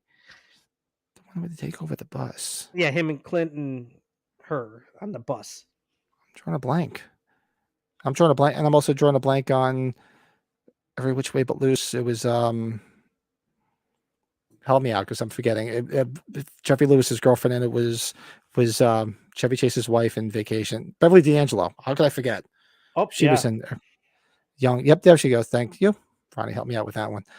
It finally clicked there for a second. I'm like, oh, there it is. It popped in the back of my head. But those are great movies. Bronco Billy's another one. She always kind of played a bitch in the movies. She looked like one too. Yeah, The Gauntlet is what I was thinking of. By the way, The Gauntlet. That's it. Yeah. Lynn Halsey Taylor.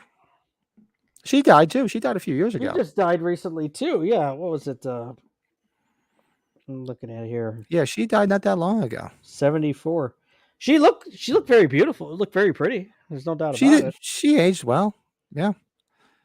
But yeah, that's our that is our as I didn't even bring up our banner because I got so lost and everything. Our movie review of Misery. What do you guys think in the chat? Yeah. I think if you gave it an 8, right? I gave 8.5. Yeah, Yeah, you made me think 8.5 too, and it's like, yeah, but I'll stick with 8. That's what I said first. Yeah, there's nothing to knock there. I mean, it's such a great movie. I just when you think of people that just play an absolute crazy person, she's one of the first you'll think of. Kathy Bates just hit a home run, right? Yeah. This is another movie I do enjoy. Intro movie Ghost Ship stuck with me as a kid. I always like that brunette that gets naked in that movie. Yeah, I always liked that. I thought it was a good one. Yeah, Misery is just great, wonderfully acted. It's just great story. Just everything about it is such a good movie. The best. Not to that, a park. When was the last time you saw it, Pat? Misery in its entirety. Admittedly, probably about 4 or 5 years ago. Do you remember like how Richard Farnsworth's in the helicopter and they find the car, they find his Mustang? Mm-hmm. You know, there's snow over it and everything. And then all of a sudden it cuts to all the reporters. And then, the great JT Walsh, remember? He's a deputy in it. He's talking to all the reporters. Oh, it looks like he might have crawled out and he might have, he might have went a little bit far, but I'm pretty sure the animals got to him or he's somewhere dead out this way. And then they go to Richard Farnsworth looking at the Mustang, right? He's like, somebody got him out of this car. Look at this door's bashed in. Yeah, exactly. It's like all beat up. It's like somebody grabbed him and got him out of this. He didn't get out on his own. God, And it I just made me think JT Walsh, he was such a great character actor. And it always takes me back to Robin Williams in Good Morning Vietnam. yep. And Oh, he was a dick to him in the whole movie. And he's sitting in the office because he's trying to get him fired and transferred because he doesn't want him there because he knows he's like a troublemaker. If anybody hadn't seen it, Robin Williams is um, a DJ during the Vietnam War in yep. Vietnam, and they were told to say what was on there to make it seem like everything was okay, but he was just like, I'm doing what I want to do. I'm playing the music I want, saying what I want, and he's in the office with the one guy in charge, and he just he just looks. He's like, you know what? You are in more dire need of a blowjob than any white man in history. And he walks out the door, and he says it to JT Walsh, and then the captain sort of agrees with Robin Williams. I think it was a captain or colonel, whatever it was. And you see him walking out, and he's laughing to himself. He's like, "Dire need of a blowjob," because he thought it was hysterical too. It was such a great line. We were talking a guilty pleasure, or I should say guilty pleasure. It's like a little unknown film, but he's great in Breakdown with Kurt Russell. Remember that movie? Yeah, that's So a good in great that. movie. And another movie a lot of people don't talk about is Blue Chips with Nick Nolte, the basketball movie. Yeah, He's the head of the alumni in the movie. He's such a dick. And when we did our top 5 comedians that we wish were still with us, and I was mentioning the movie about John Belushi, Wired. JT Walsh plays Bob Woodward, who wrote the book. He plays him in Wired. Oh, no kidding. He's done a lot. He died way too soon. Oh, man. Yeah, how old was he? He wasn't that old. I got it up right here. 54. Right, well, 54. You got it up right there. You better save that for the man-ass episode. Ooh, JT Walsh. Oh, no.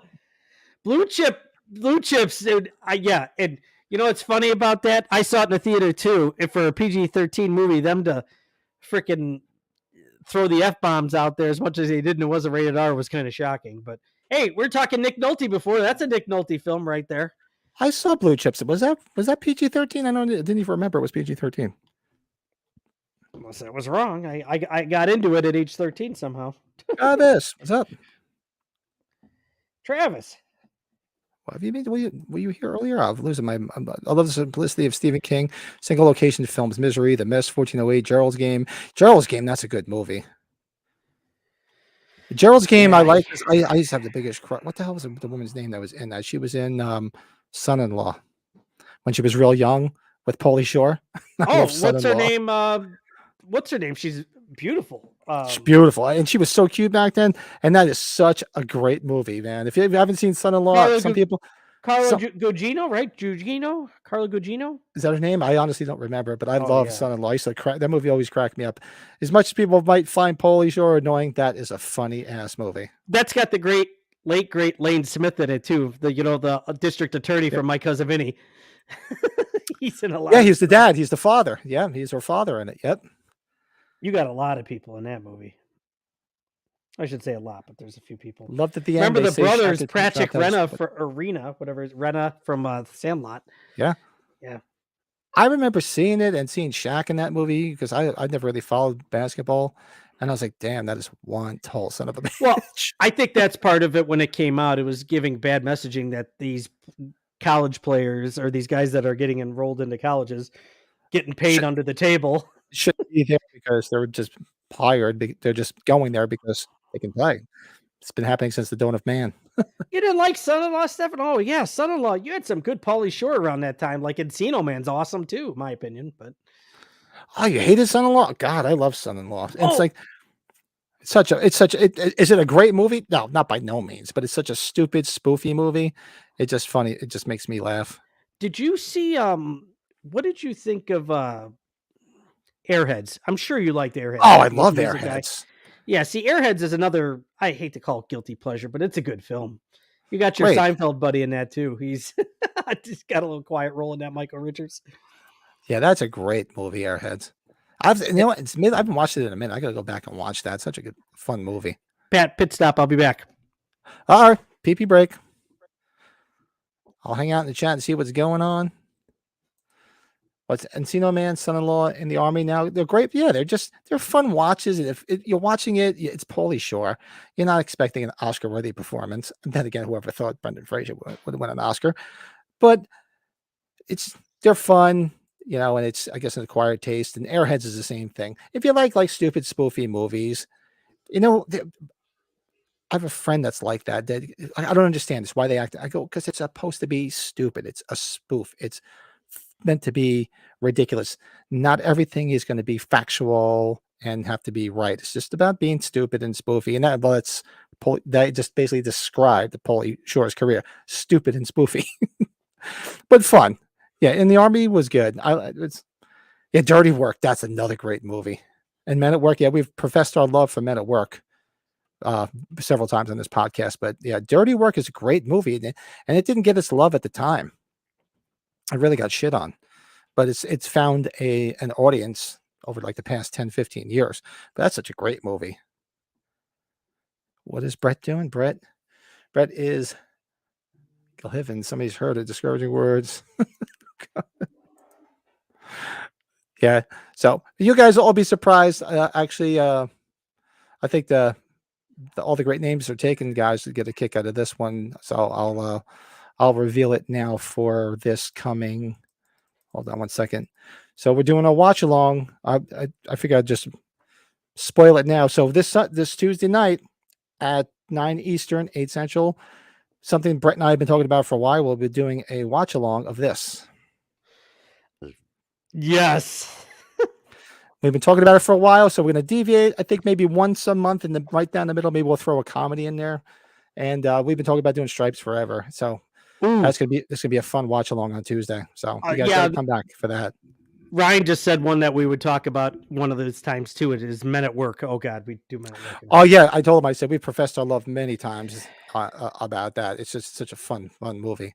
This movie. It's because there's a line that Pat and I it's about going to Czechoslovakia. We'll just say that, right? Hey, I got beer in front of me. Hey, I got the shit kicked out of me in Wisconsin.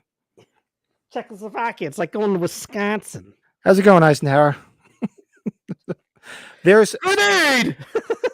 For what the people don't know about this movie is, like, as a kid, this is from what, 1981? Yeah. My whole family loved this movie, and I think that half of our dialogue and speaking came from this movie because there's so many goddamn lines in this friggin' movie. So yeah, Stripes has PJ Souls. See, I've always kind of been a pacifist. See, my father said, never hit a man in anger unless you're absolutely sure you can get away with it. If we ever get into heavy duty combat, I'll be behind you every step of the way. I want to let you know I'll be behind you. That's why the guys in the car club call me Cruiser. Just call him the Dork. Well, I thought I meant to join the Army before I got drafted. Son. Everybody calls me Psycho. Son, there ain't no more draft. There was one? There was one? We could just talk the whole movie. I could just dialogue. We're done for the day, Sergeant Hulka. Oh God, that song that plays at the mud wrestling bar. I have that on my phone. Do you know the name of the band? The Spinners, Rubber Band Man. God damn, Pat, very good. I love it. Great. So actually, the Spinners, was it just I think it was a year or two ago, they just went into the Rock and Roll Hall of Fame. And what's the song? Sergeant Hulka, Uncle Hulka, Uncle Hulka, yeah, Uncle Hulka.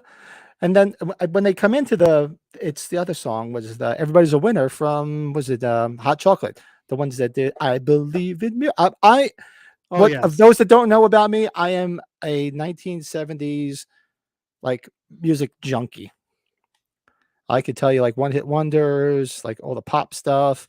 I've been listening to Casey Kasem since I was a kid. And he's been dead for 5-6 years. I still listen to him every weekend on Sirius. But looking forward to this. This is going to be a lot. I might have to reach out to my brother and tell him you need to pop in for this one. I just saw freaking Bill Murray throw the basketball out the window again. Nice shot, John. And then the guy throws it up. Throw it up right here, and it goes through the other window. Oh God. Well, yeah, that movie, and we've talked about it before though. There's a lot of that's all Chicago-based. A lot of Chicago-based people in there with Harold Ramis and Bill Murray. Finkel is Einhorn. Who had that shirt on? Was it one of you guys? One It of was them Ronnie or had it Blake? on. I thought it was Blake that had it on. Blake had Finkel is Einhorn. Einhorn is Finkel. I want that shirt. Yeah, so that'll be a lot of fun. So we'll do this segment, which is our what did we watch this week? I didn't watch much. I was working. I was putting a hit according to Blake and Ronnie. I was doing a hit in Alabama. Yeah, doing a hit. Yeah. So we'll discuss. We try to discuss what we've watched this week and try to everybody in the chat tell us what they watched, and hopefully we give you guys recommendations and vice versa and all that happy man ass shit. We'll be right back.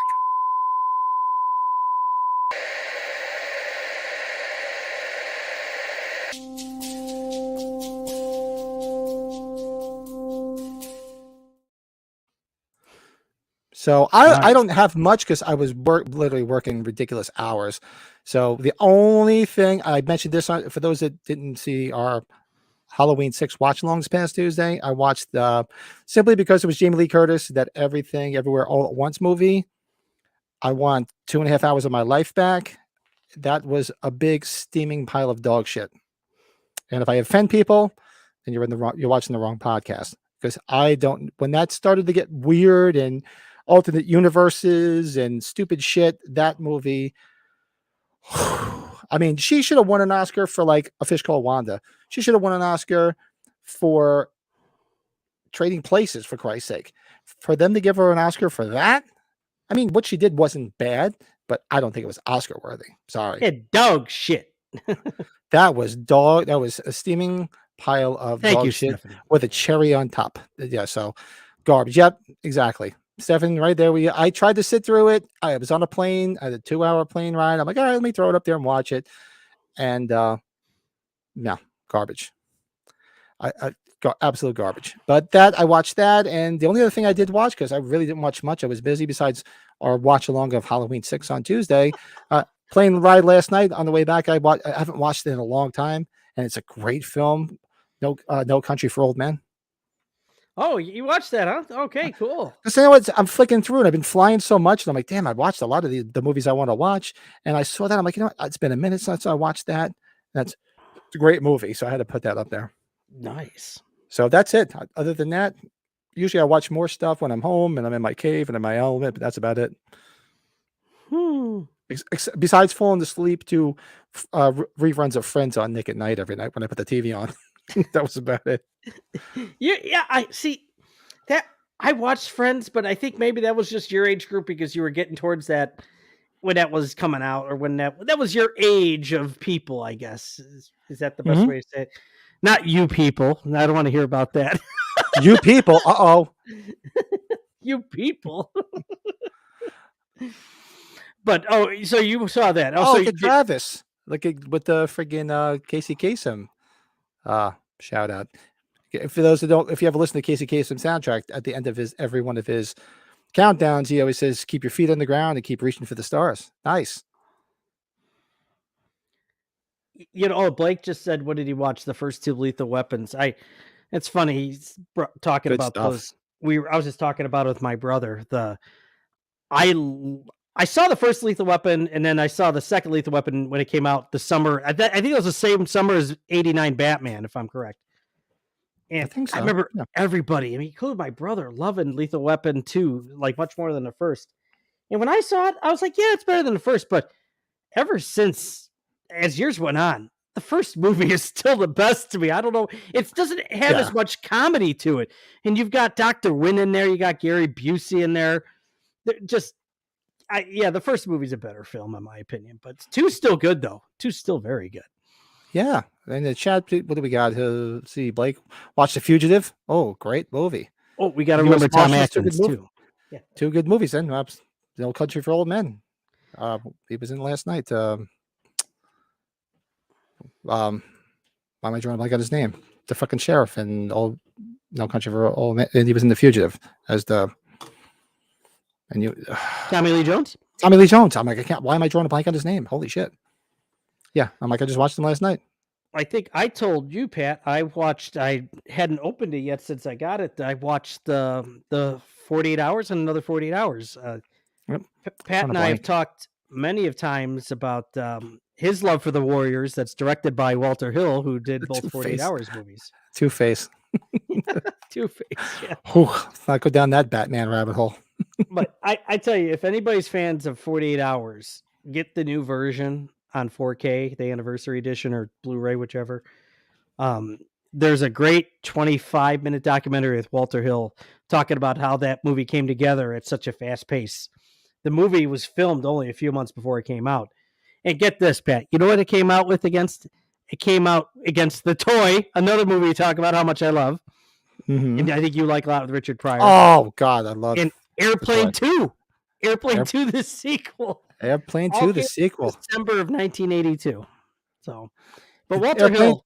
Yeah. Airplane 2 that's one of those rare instances where I won't say the sequel superseded the original, but it was really, really good. I mean, the whole more towards the end when they get to William Shatner.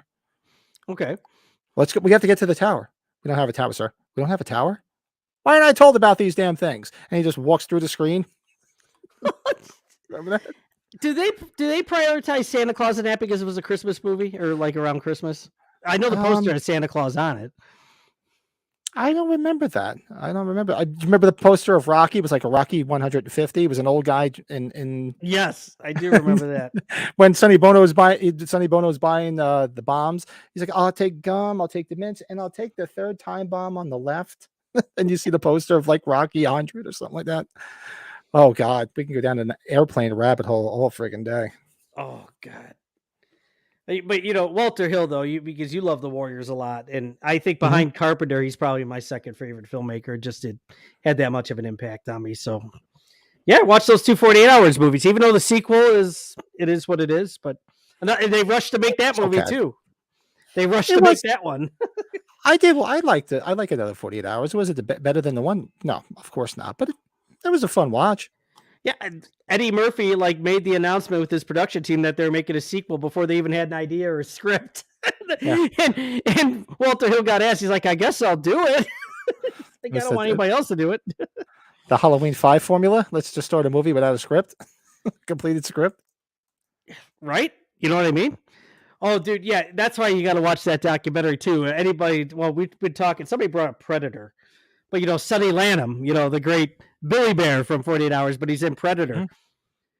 Mm-hmm. They talked about his first day on the set, and it was the first day of shooting was the opening on the prison, where they're raking the rocks and everything. He showed up late to the set because he got into a bar fight and got arrested at the hotel, the film crew's hotel the night before. Oh, God. You always heard the guy was controversial as hell, too, but he said some good stuff, though. He was in Firewalker, another movie we talked about how much I like with Chuck Norris and Lou Gossett. I think Blake said he liked that one, too. I don't do hits. Well, I don't do them anymore. No, I'm kidding. Now, I do IT work. I work in data centers, design data centers, and I was in Alabama working last week doing some work. And Brett is a male prostitute. Yes, he just hasn't told his wife yet. I'm not just a father of two. I also direct movies for HBO. Remember that whole commercial? No, I'm a manufacturer. What were we gonna say? Yeah, I was gonna say Brett doesn't just play a prostitute on TV. He's also a prostitute in real life. I'm a manufacturer's rep for HVAC equipment, so I deal in construction. I work for a very great privately owned, employee-owned company that takes care of their employees very well. And it's I fell into the job out of nowhere when I was going to film school, and I got sometimes you fall into the right one. Yeah. Oh shit! To go do this, and all of a sudden I'm like, oh, the money's good, so I'll still just work in HVAC, I guess. God, I meant to show you this other picture too. Son of a bitch! I have to send this too. And see if you guys were thinking the same thing I was thinking when I took this picture. Hold on, I'll get there. But yeah. So that's what we watched. What's everybody got in the chat? I work for Silver Shamrock. Well, they just ripped it down a couple weeks back. Yeah, you must be out of work because they just tore that factory down. Dude, that'd be fun to go work at like Trick or Treat Studios or something like that. Hey, do they have a part-time job? Pat, we'll talk about retiring early. Go When I work. retire, I'd go out there. I'd be like, look, just pay me in friggin' shit for my Give me collection. some part-time benefits, and I'm fine. I need insurance. Damn it. That's it. I'm on the 9-year plan, man. If I could do 9 more years, get out of Dodge and find a bullshit job for benefits, and that's my long-term goal. Never thought I'd be talking about that, about retirement. What the hell happened? I'm like at fucking 51. Some bitch. Although I did find out if Ronnie's still out there, I found out Ronnie's actually older than me. I'm like, wow, there's somebody older than me on a podcast. Damn. Ronnie's older than you? Oh, geez. Yeah, that old. But I think Blake's my age, or he's close to my age, I thought. Probably he looks a lot younger. Probably. Where did I send that picture? So this is what I was doing. I sent the one picture I was talking to Brett when I was at the airport yesterday. It was so if anybody hasn't seen, we do every other Thursday we do the Halloween movie book club, and we finished the Halloween novelization 2 weeks ago. So this Thursday we're doing the we're starting the novelization of Halloween 2. So I'm sitting in the airport waiting for my flight. So I'm sitting at the bar having a beer and doing my homework. So I sent this to Brett. I'm like, this is what I'm doing at the airport. I'm having a beer and I'm doing my book club homework. Oh God! Thank God the Wi-Fi in the airport was good, so I was able to. For those that are interested in it, that is the Audible version is on YouTube, so you can just listen to it if you don't own the book, and it's a lot easier. But I wanted to bring up this one picture. But let's see what we'll move along. What else did anybody watch this week? I think that's really it. That's what everybody said they watched. That's what we watched. Felt Something Not was filmed without a script. What is this? Roger Ebert felt Stop or My Mom Will Shoot was filmed without a script. Well, I could probably agree with them there. Or My Mom Will Shoot. Stop or My Mom Will Shoot. Oh God, that movie. Whew.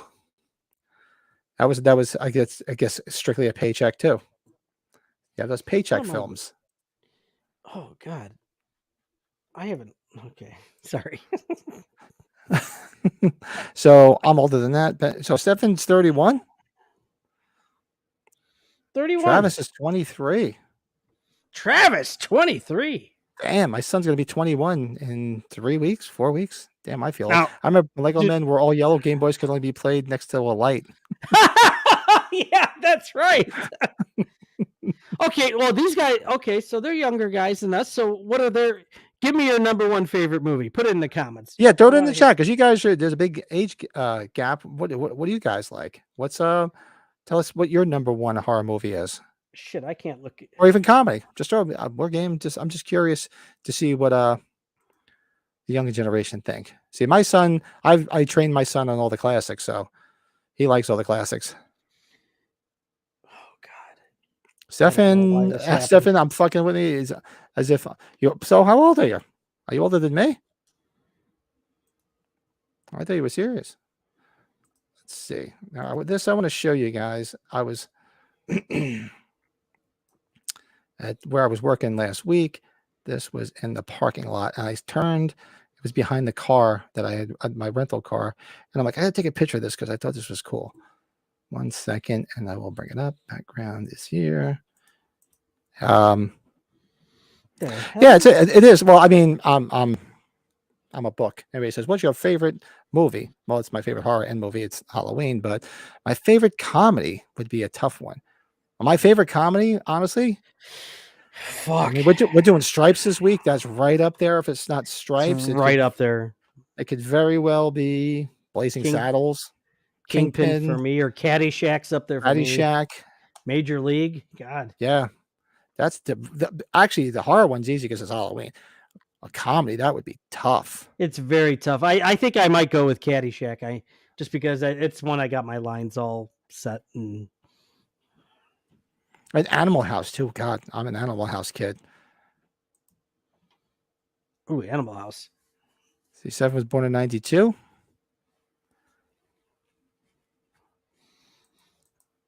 What? God, there's a lot of comedies you could just You're born in 86, Blake? What year were you born, Brett? 81. Okay. Okay, sorry. Travis says Jeepers Creepers 1 through 2, Jason Goes to Hell, Halloween, Halloween Kills, Fright Night, Ghostbusters, Fright Night. Oof, good choice. Nice. Fright Night's excellent. Good.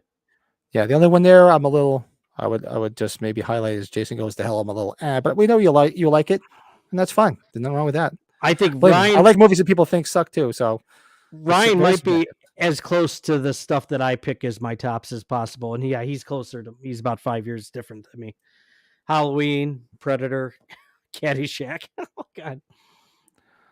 Where is that? Yeah, Die Hard. There. Die Hard, Commando. Die Hard and Commando, Blake. Yeah, right up there too. Yeah, if anybody out there didn't watch all the Great Names Are Taken Commando episode, go back. That was a lot of fun.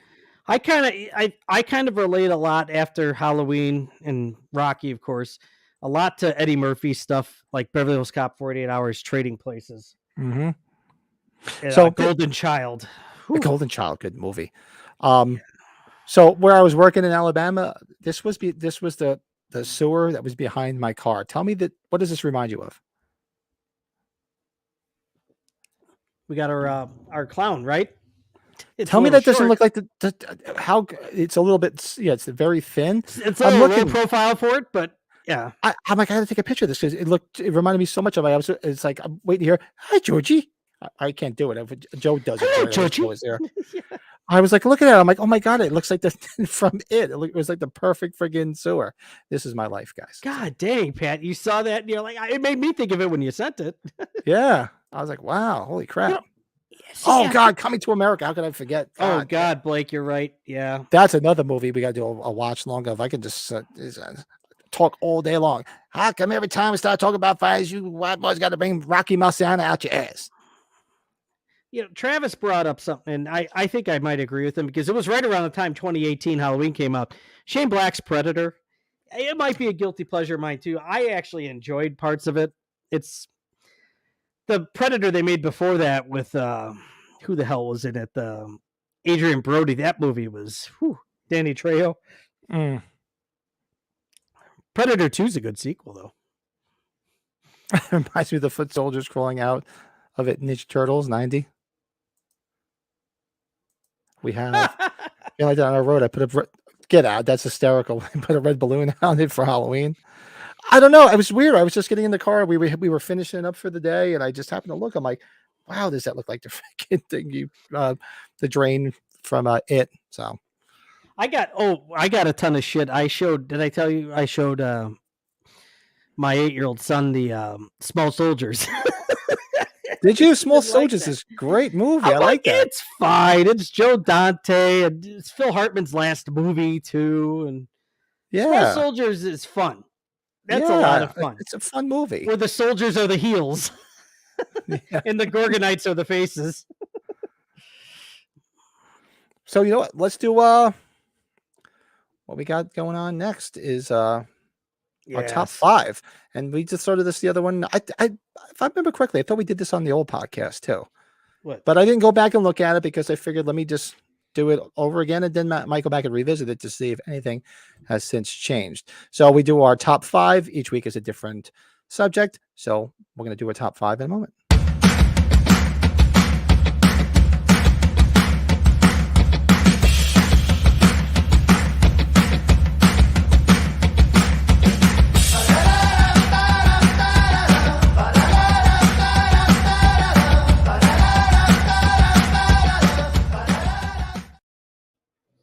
Oh yeah.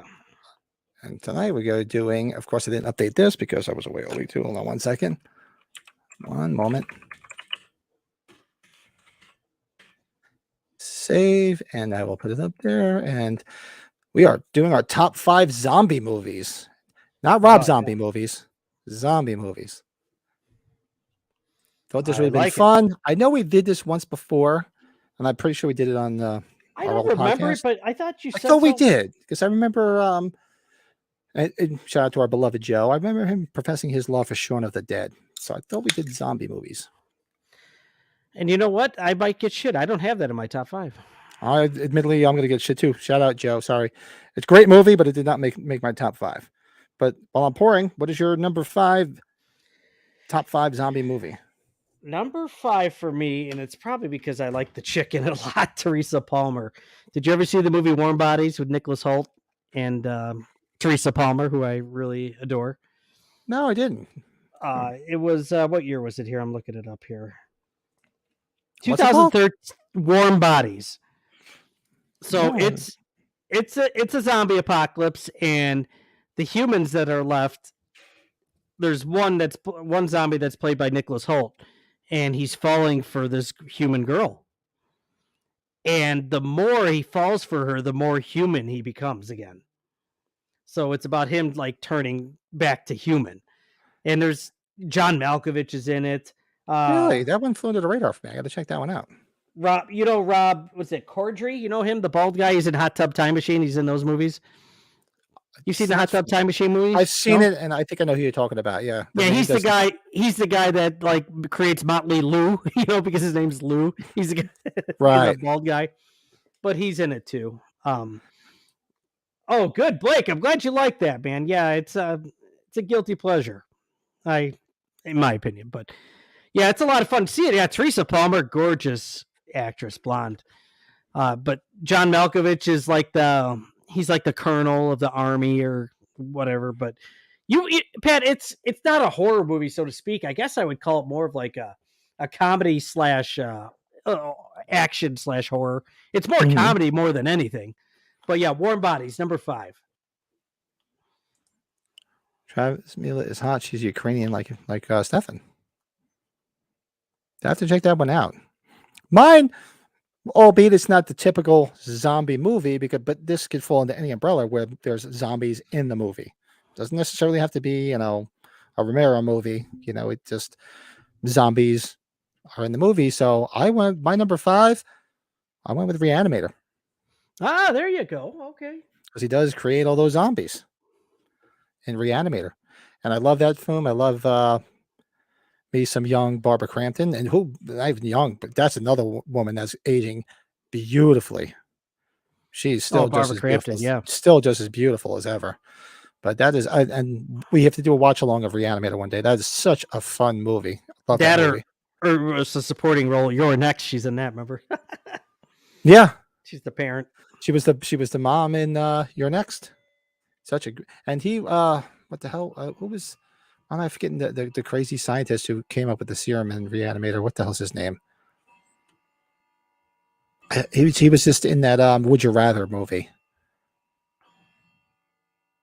Help me out in the chat. I always forget people's names when we're doing this. Reanimator. I did not have that in my list. I probably should have, but I'll let Pat see that. Jeffrey Combs. I forgot Jeffrey Combs. He's great in that. He's such a creepy character. And did you ever see that? Would You Rather? I can't say I have. No. It's basically like a horror movie where they all go to like this mansion, sort of like a Clue. And the host is Jeffrey Combs, and you have to play a game of would you rather do this or rather do that. And it's basically like, at the end of it, you win all this money. And the one girl that they follow goes there. She's trying to win this money because it helped save her brother, who was like a cancer patient. And it'll be like, would you rather take a gun and shoot his fingers off? And you have to do whatever they say. It's almost like a torture porn movie. It's not that great, but he's the guy. He's like the host of it, sort of like Tim Curry in Clue. Oh, okay. Yeah, but it's like a torture porn movie. Body or Wadsworth. Yeah.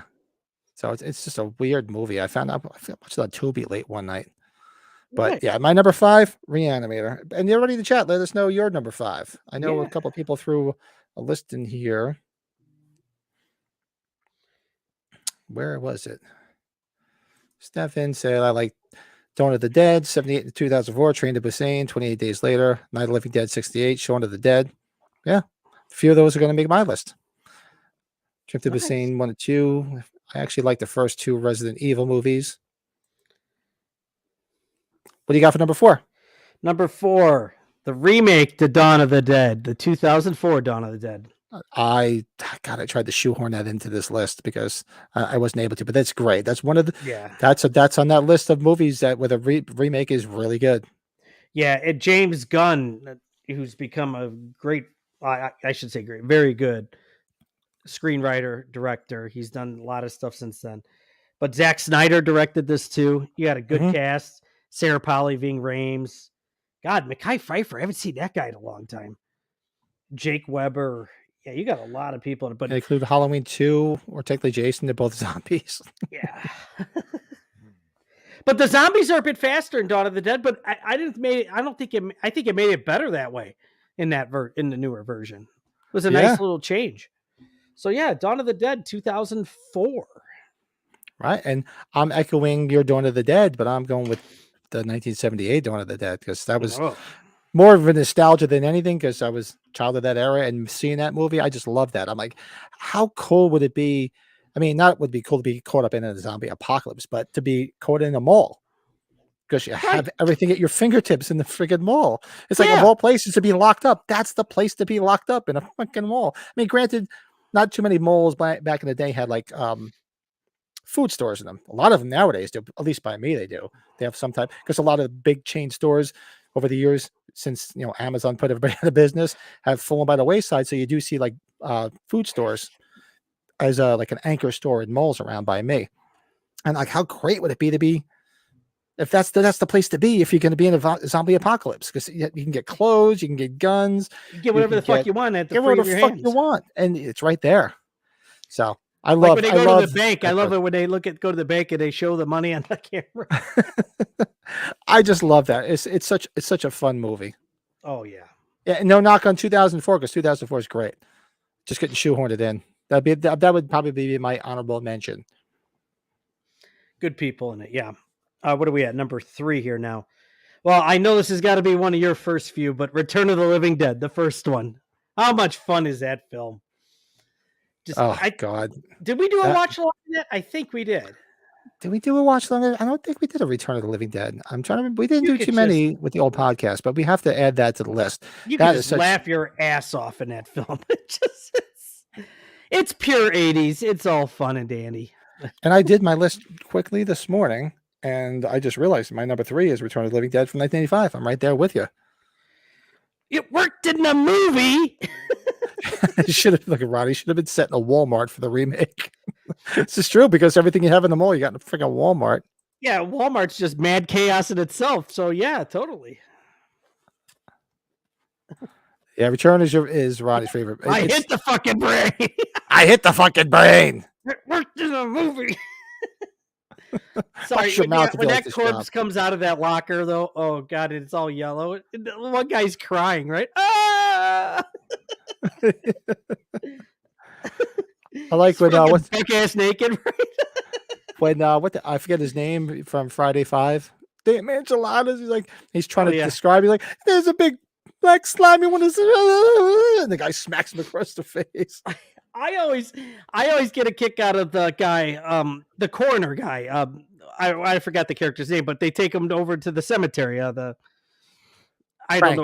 Frank. That's the guy, the actor. Frank, yeah. I don't know what his name is, but he's the guy that freaking drugs and kills Bernie in Weekend at Bernie's. That same actor. I'm like, that's the Bernie killer. Yeah, that's right. That's right. Same guy. Ernie was the embalmer. Ernie. Embalmer, yeah. And Frank Ernie killed Bernie. The guy that played Frank, the guy that was working with I'm drawing a blank on Tommy Jarvis's real name. The guy was working with Tom Matthews. Tom Matthews, yeah. Tom Matthews. That James Karen guy who was in Poltergeist. Remember, he was the guy that worked with Don Kafka. That's right. So, but growing up as a kid, I don't know if did you guys have A&P supermarkets?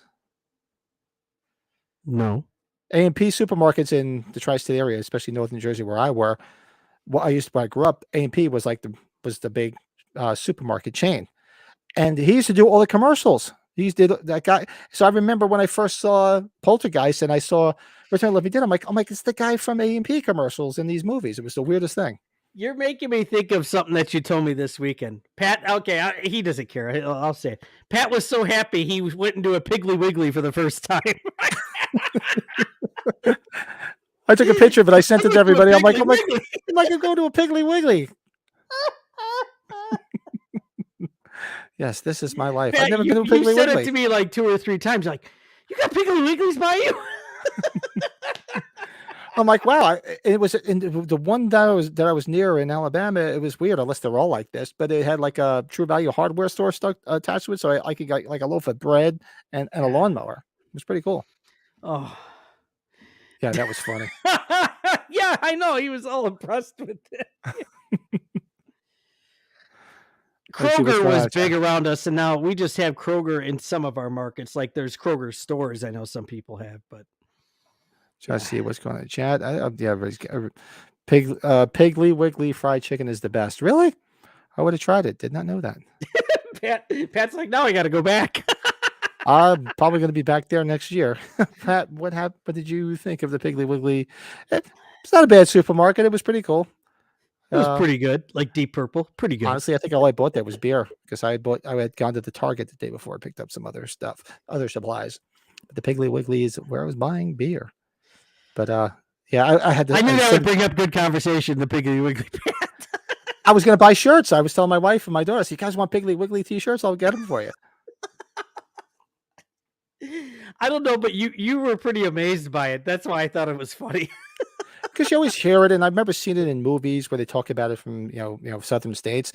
So, and we don't have them up here, not at all. It's kind of like me when I was telling you about Yingling. Like Yingling's just normal by you, and we don't get Yingling around here in Illinois. It's like, okay.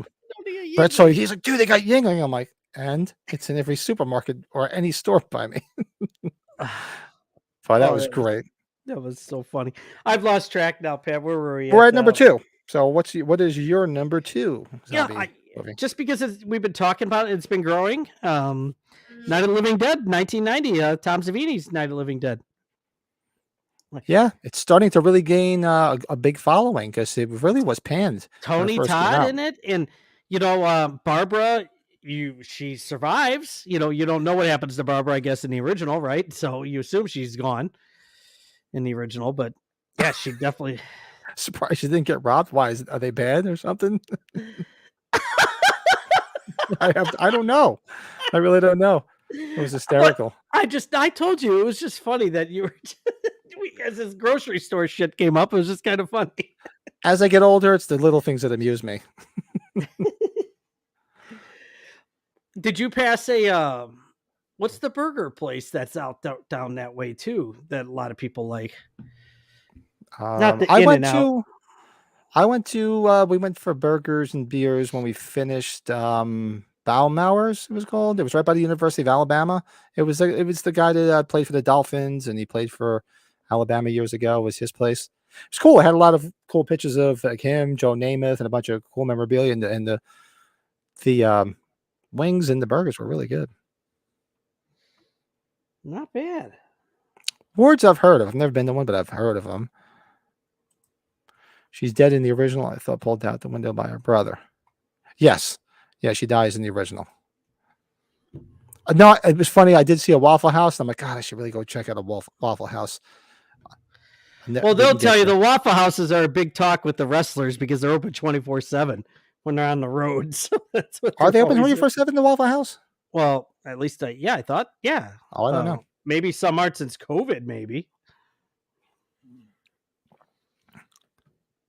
Yeah, but that was pretty cool. So my number 2, Whataburger. There you go, Blake. Whataburger. There's like people that fall in love with that shit. Have you ever had? I haven't had a Whataburger. What I did see a lot of were someplace called Jack's. I don't know if you ever heard of. Do you have Jack in the Box? You mean? No, it wasn't Jack in the Box. It says, unless that's the shortened version of it, because like Dunkin' Donuts is Dunkin' now. But everywhere I saw that, I saw a place called Jack's. So but it's nothing up by me like that. There's too much Waffle House. Ricky Morton got too much of Waffle House. Waitress is pregnant in the 80s. What was you did your number 2, right? Which was the remake of. So I'll go keep along and we'll just keep chatting. My number 2 is probably the movie I watch with my son all the time that we both love from 2009, Zombieland. 200 Zombieland. You got Zombieland in there. Okay. Zombieland. I love Zombieland. And you're talking about zombies that run. Now that's scary because usually zombies are like, oh, Yeah. they fucking run at your ass in that movie. Oh, That's a God. great movie. I love that movie. Zombieland. Oh, so you a lot of haven't fun. so Jacks are popping up everywhere down by you. Never tried. Yeah, there's a bunch of them there. When- So I remember when I said I was in Alabama, you guys said you were about 2.5 hours. It was either Ronnie or Blake. Where are you guys located? What state is that? I have no idea. Depending on which direction, 2.5 hours. Did they in Alabama? Did they have Bojangles? That's what I tried in Tennessee for the first time, and I get how people like I didn't Bojangles. see Bojangles. Yeah. No. No. Yeah, Ryan's got a good list, and you know what? I lost out. I missed out. Night of the Creeps. I did not put on my list. Damn it. Oh. You know what? I completely forgot A Night of the Creeps. That's embarrassing for Tom Atkins. Yeah, that's embarrassing for me. I completely forgot about that. I probably would have bumped Reanimator for that, had I thought of it. Because I love Reanimator, but I love Night of the Creeps probably just a little bit more. Just a little bit. Just a little bit. No offense. Good list, though. Absolutely. Good list. Very good 28 list. Days is a good film. 28 Days Later. Yeah, the sequels, right? They were like, Oh, so you guys are in Mississippi. This is Mississippi. So, all right. Yeah. So, well, I'm pretty sure I'll be back there next year for an even bigger project. I might actually be there for like a month. So, Good stuff. Well, so I might be there for a while. We're at number one, and you said mine, the original night or Dawn of the Dead, easily 1978. Dawn of the Dead. Dawn of the Dead, you're number one. I just did the one before you. My number one is Night of the Living Dead, 1968. 1968, the original that started it all. Original. From as a kid, I love that movie. I mean, and I had been watching it admittedly before Halloween 2, and then when it was in Halloween 2, because it kept playing on the screen and Henry Memorial Hospital, I was like, how great is that? Or, the Elrod scene, where he's watching it. So I just love, that movie's like comfort food. I could tell you to this day, sometimes if I flick through and there's nothing on, and I'll just throw on Night of the Living Dead because it's like comfort food. I just love that movie. Did you see any Shoney's down that way? We used to have Shoney's around here. Speaking of that, Shoney's. No. The wrestling guys know. Scott Steiner, the wrestler, owned a few Shoney's or one time. He doesn't anymore, I guess. But no, I one place I kept seeing there was I guess it's like their version of Little Caesars or maybe Domino's. It's called Marco's Pizza. Marco's is big in Florida too. Yeah, I never heard of that. I didn't look good to me. Yeah, I told you. I told you what happened in L.A. before WrestleMania. Like my son, I always take lines from White Men Can't Jump. And, remember he's going to Sizzler. We passed the Sizzler because we don't have Sizzlers in Illinois. My son saw it. He's like, Dad, there's a Sizzler. Because whenever we're playing basketball, we always talk about Sizzler. Sizzlers when I was a kid, Sizzlers were big. They were everywhere. We used to go to Sizzler all the time. I used to love Sizzler. Where are there still Sizzlers? I don't know of any. I have no idea. I know we still have Applebee's. Well, Applebee's, there's a ton of Applebee's around here. Shoney's breakfast bar, top notch, huh? Oh wow, okay. We went to oh God, there was when I was in the mall and the airport at one time. They have a bunch of TGI Fridays in the Atlanta airport, but when I was at the Atlanta, I had to layover in the Atlanta airport last night. I'm like, all right, I gotta go get a beer, and they had a Blue Moon bar, but I'm like, let me go to the other gate because the other gate is where I was leaving out of. And when I got there, I didn't realize it was like a food court. It was like, I usually call the food court in a mall, I call it the armpit because all the mixture of food smells like stinky armpits. So I was just called the armpit, and it looked just like a mall, and it was mobbed. They had one bar, 2 people deep, and then the TGI Fridays, the line was like all the way down the fucking corridor. So I went back to the other place, and before I even got to the Blue Moon, when I looked over, and there was a Sam Adams bar, Samuel Adams. No shit. Yeah, I was just like, it was like, oh. So I just sat there. Did you have one of our manufacturers just outside the Ozarks in Missouri? Like they have a Ruby Tuesdays. whenever we go there to visit, they're like, we got to go to Ruby Tuesdays. Ruby Tuesdays is like kind of normal here. They still have them. They used to have them a bunch. They used to be in the malls by me, and they're all gone. Actually, I saw Ruby Tuesdays there, but it was closed. There was on one of the highways. You could see it because I remember asking two of the guys that were helping me out because they were local on-site guys. And I said, "What's a good place to get a burger or a beer?" And the one guy said Ruby Tuesdays. I said, "Oh, I didn't even know they were still around because they used to be in northern New Jersey by me, but they died off years ago." Mm. But then he said, "No, the one's closed." And it's funny, not that they're watching this podcast. Shout out to the one guy, Brian, nice guy, helped me all week with the southern drawl that he had. If you close your eyes, you could have swore it was cousin Eddie from Vacation all week long. I was just like, I just wanted them to. Like in moving, I was going to say, just do me a favor, say, choke my chicken. Well, choke my chicken. Like from moving. Ruby Tuesday sucks. Yeah, I just sorry. You know what? Honestly, Ruby Tuesdays, they were in every mall in northern New Jersey. No, they used to be in all the malls in northern New Jersey. And from what I understand, the reason they died off is because people said they sucked. I went to them a few times years ago, going to the malls, and I don't remember them being great. They were like, did you guys ever have Bennigan's? We still have a Bennigan's. How about Houlihan's? Bennigan's, Houlihan's, right? Yeah, there's still Houlihan's around in northern New Jersey, but Bennigan's died off years ago because Bennigan's were like Friendlies. Friendlies is just like lower than low. Well, Applebee's is about dead here, but we still have one right by us here, and so people still go gung ho about it. Oh. Yeah, local dives. Usually, that's what you have to do. Find people recommend like the local places are usually the best. Yeah, that's exactly right. Yeah, you got to find the homegrown places.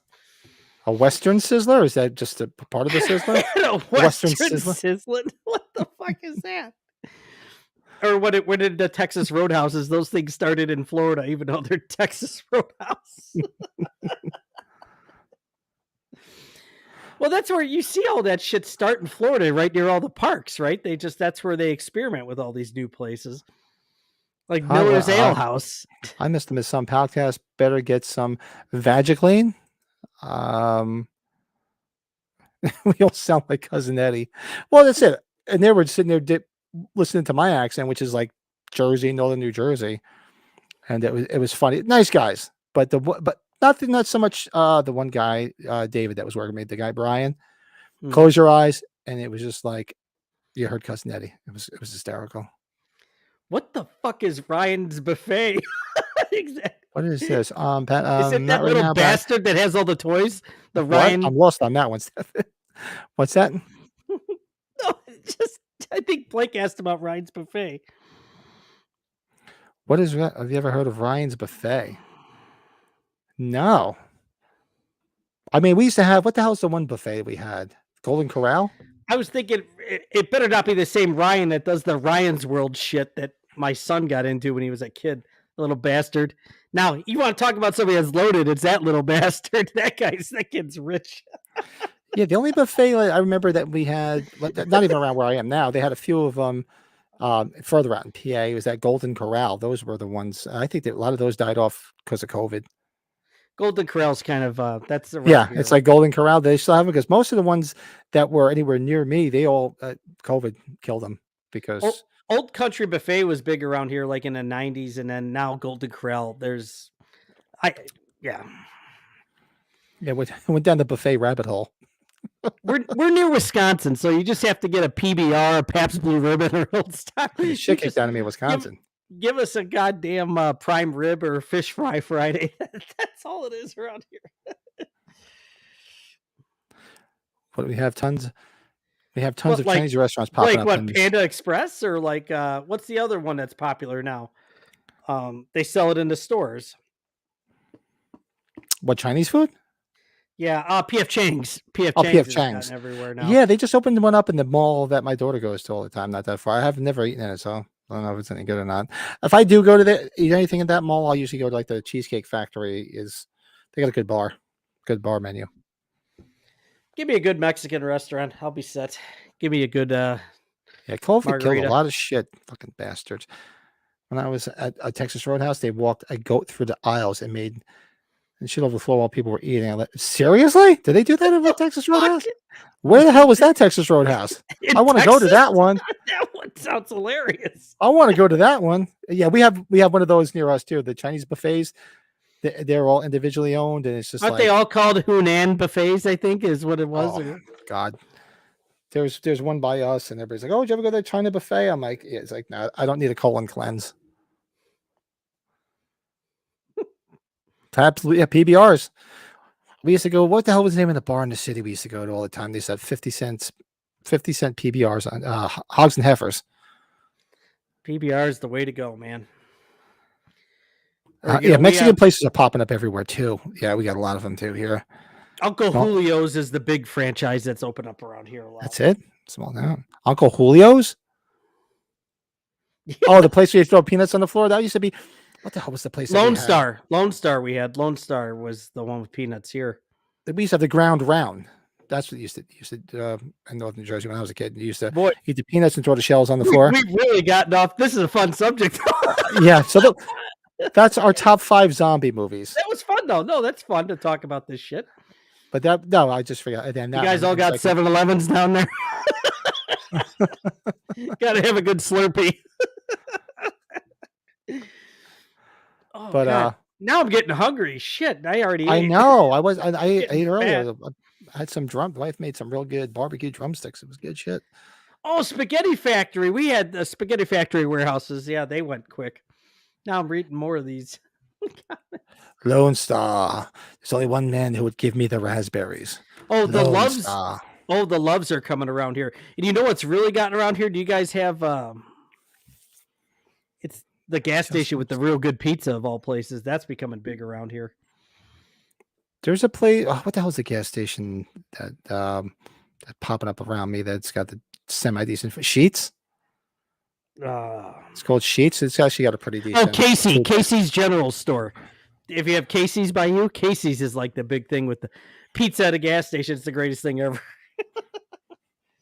Yeah, 7-Elevens have been around forever. God, they're up in Canada? I didn't know they were up there. Yeah, Cheesecake Factory is not bad. I want to have. Decent. We need to have a restaurant like Ryan Reynolds had in Waiting. That restaurant with fucking Luis Guzman. And we actually used to have a restaurant. It used to be called the Chatterbox. It was about 45 minutes away. And it was like you sat in like old style cars. It was exactly like the freaking restaurant in Pulp Fiction, where Uma Thurman and Travolta go to. Yep. It was just like that. It's like, I don't know if they modeled it after it, and it was a famous thing. And then cheeseburger milkshake type shit, right? And the people, I think they were retiring, they sold it, and sons of bitches tore it down and put a Wawa up. Wawa, that's another shit. Jesus. Yeah, Wawa. By me, we live in the land of Wawas and Quick Checks. Yeah, Quick Cumberland Checks. Farms. I get to hear the crackheads bitch about people to get cigarettes with their wake factors. Jesus Christ. Well, when my wife and I first moved in together, I told you the story. I was a superintendent of a building at the time, and it was on a main road in North New Jersey, Copland town, where I grew up, Edgewater.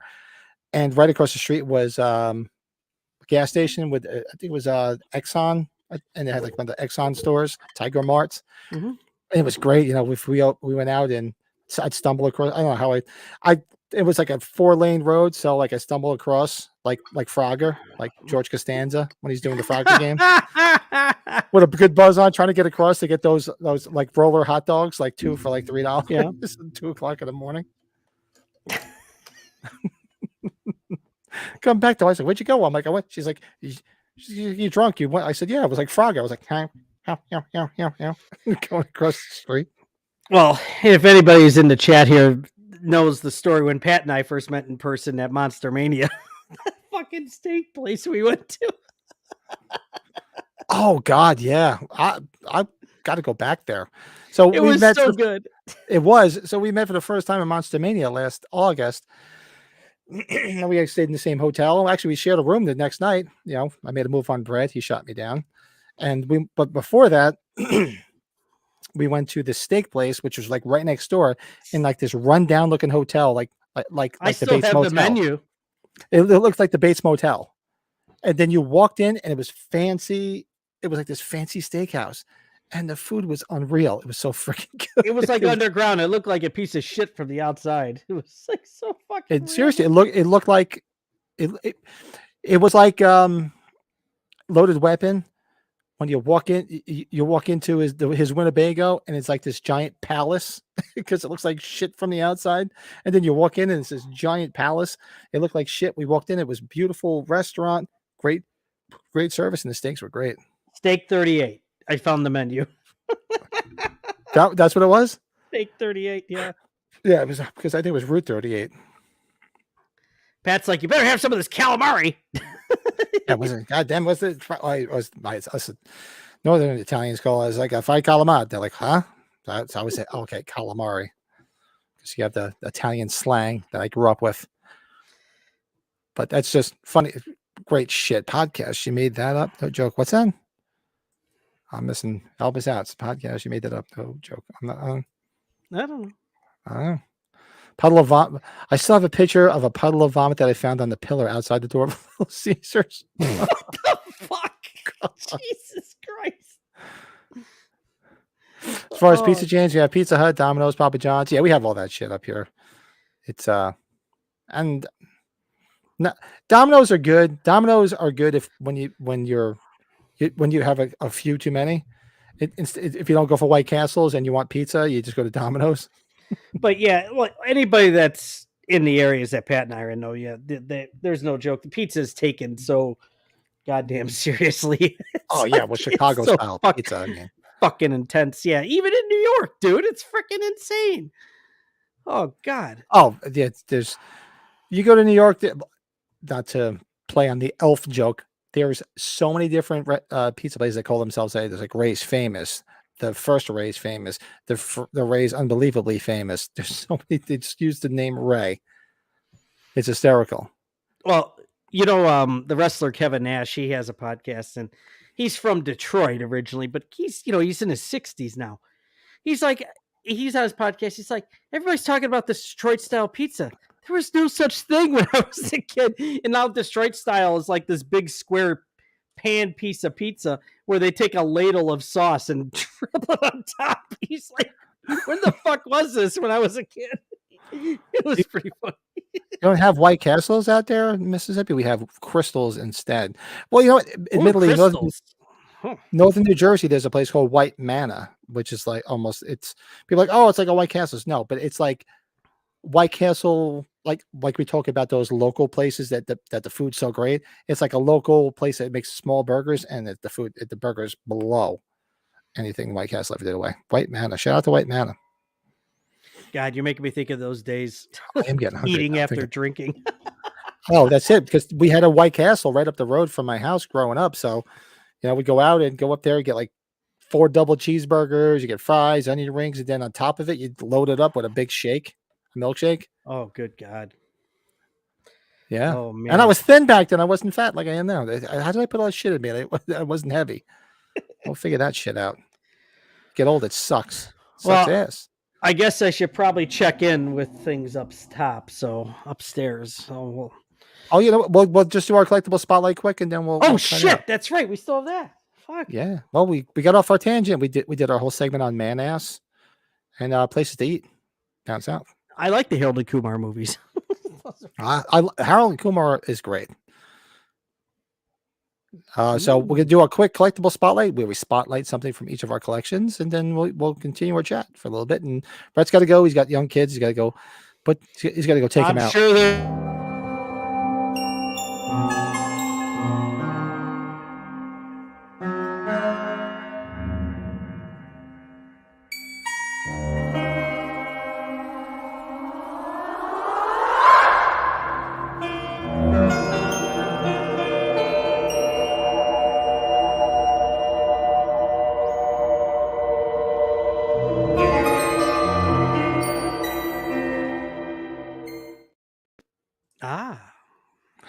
Very spooky in my domain.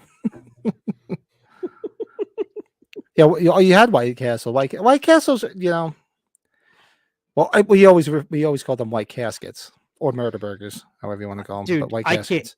White Castle burgers are, oh God. Just give me like 20 chicken rings when I'm fucked up and I'll be fine. I like the chicken rings. The chicken rings and their onion rings.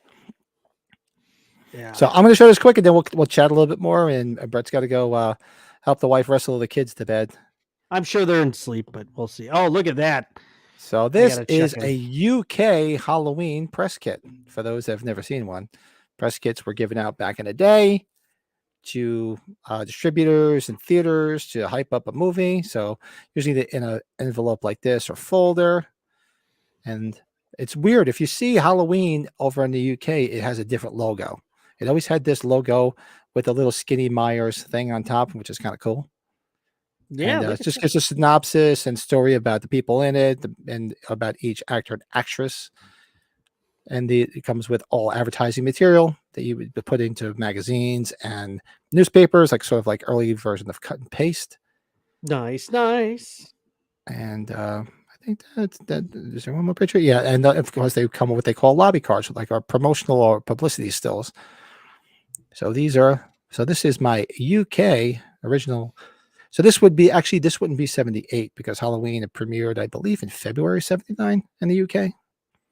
So it's actually from 79, not 78. So that is my collectible spotlight for this week. Nice. And Brady's is, hold on one second. You have two pictures that you sent me I didn't show, but I know one of them is one you popped up before. This is kind of cool.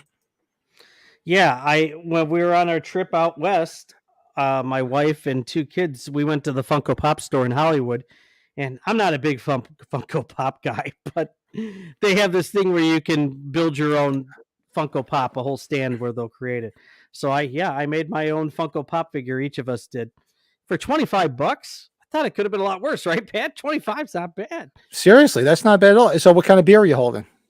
I'm not holding a beer. I'm holding two things that I don't do regularly: a curl bar and a golf club, which I suck at. But I wear hats and I have sunglasses and I have a beard. So yeah, and you just wear a little black, little black hoodie. Oh fucking yeah! Oh god, That is hey, hysterical. but I do. This was a lot of fun. I didn't realize you could put a dog with yours. Otherwise, I would have put the little Rottweiler we have. But yeah, that's me right there. So yeah, my fun little guy. That is hysterical. Lisa did the purple hair, Pat. I don't know if I told you that. We'll have to.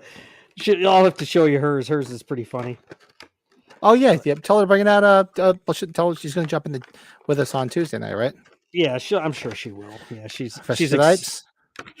She's excited Yeah, for that's cool as hell. Stripes. Yeah, I'm sure, Pat. Maybe when we're out there together, maybe we'll go over there. You should do one. I don't know if Kathy would want to do one or not, but no, I can't get my wife to get into a picture, let alone freaking. The lighting in that staircase photo is actually better than that of the film. I kind of like, yeah. That it's like so iconic that picture. Yeah, we were talking about our favorite publicity shots, right, Pat? That's probably one of mine. Yeah, we should. We definitely got to add that to one of our top fives. And you had sent this picture too. Where is it? What did I send? Hold on one second. Why is it not up here right now? Oh, that's why, because it's not. It's on this. It's on the wrong setting. No. Hey, hi. We're learning. Yeah, it's there. We go. Oh, yeah. When I was at the Funko Pop store, yeah, there was the Michael Myers there. I'm like, I gotta take a picture. That's a full size Michael Myers. Funko Pop, yeah, full size. That is cool as hell. It is weird to see his eyes like that, crazy. But hey, I was like, Lisa, take a picture for me. Need it for the show. That's cool as hell. Yeah. They had, oh, dude, I couldn't believe how many they had of the full size Myers still. I thought the full size Meyer one was all but gone. Like if somebody needs a full size Myers, stores. Yeah, you need a full size Myers. That Funko Pop store's got them.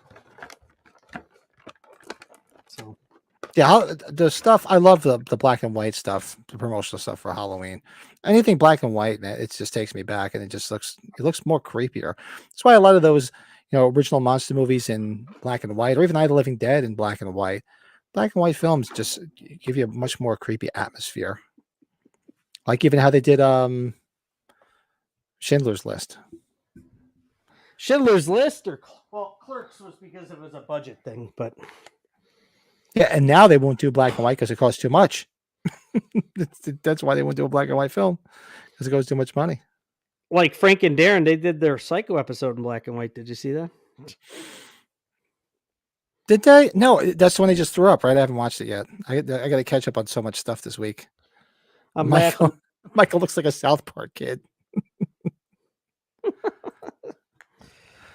And I'm going to do some shameless plugs, and Brady can get out of here. So for those who haven't watched it yet, it's up on the channel now. Go check out our top 5 movies that you only need to see once. And there's 2 of them right there. My daughter was not happy when I told her about that, because the one on the bottom is her favorite movie. Then also we have our Stripes Watch Along this Tuesday night. It's gonna be at fun. 9 Eastern, 8 Central. We moved everything back an hour to help people be able to watch a little bit more, because we started a little bit later.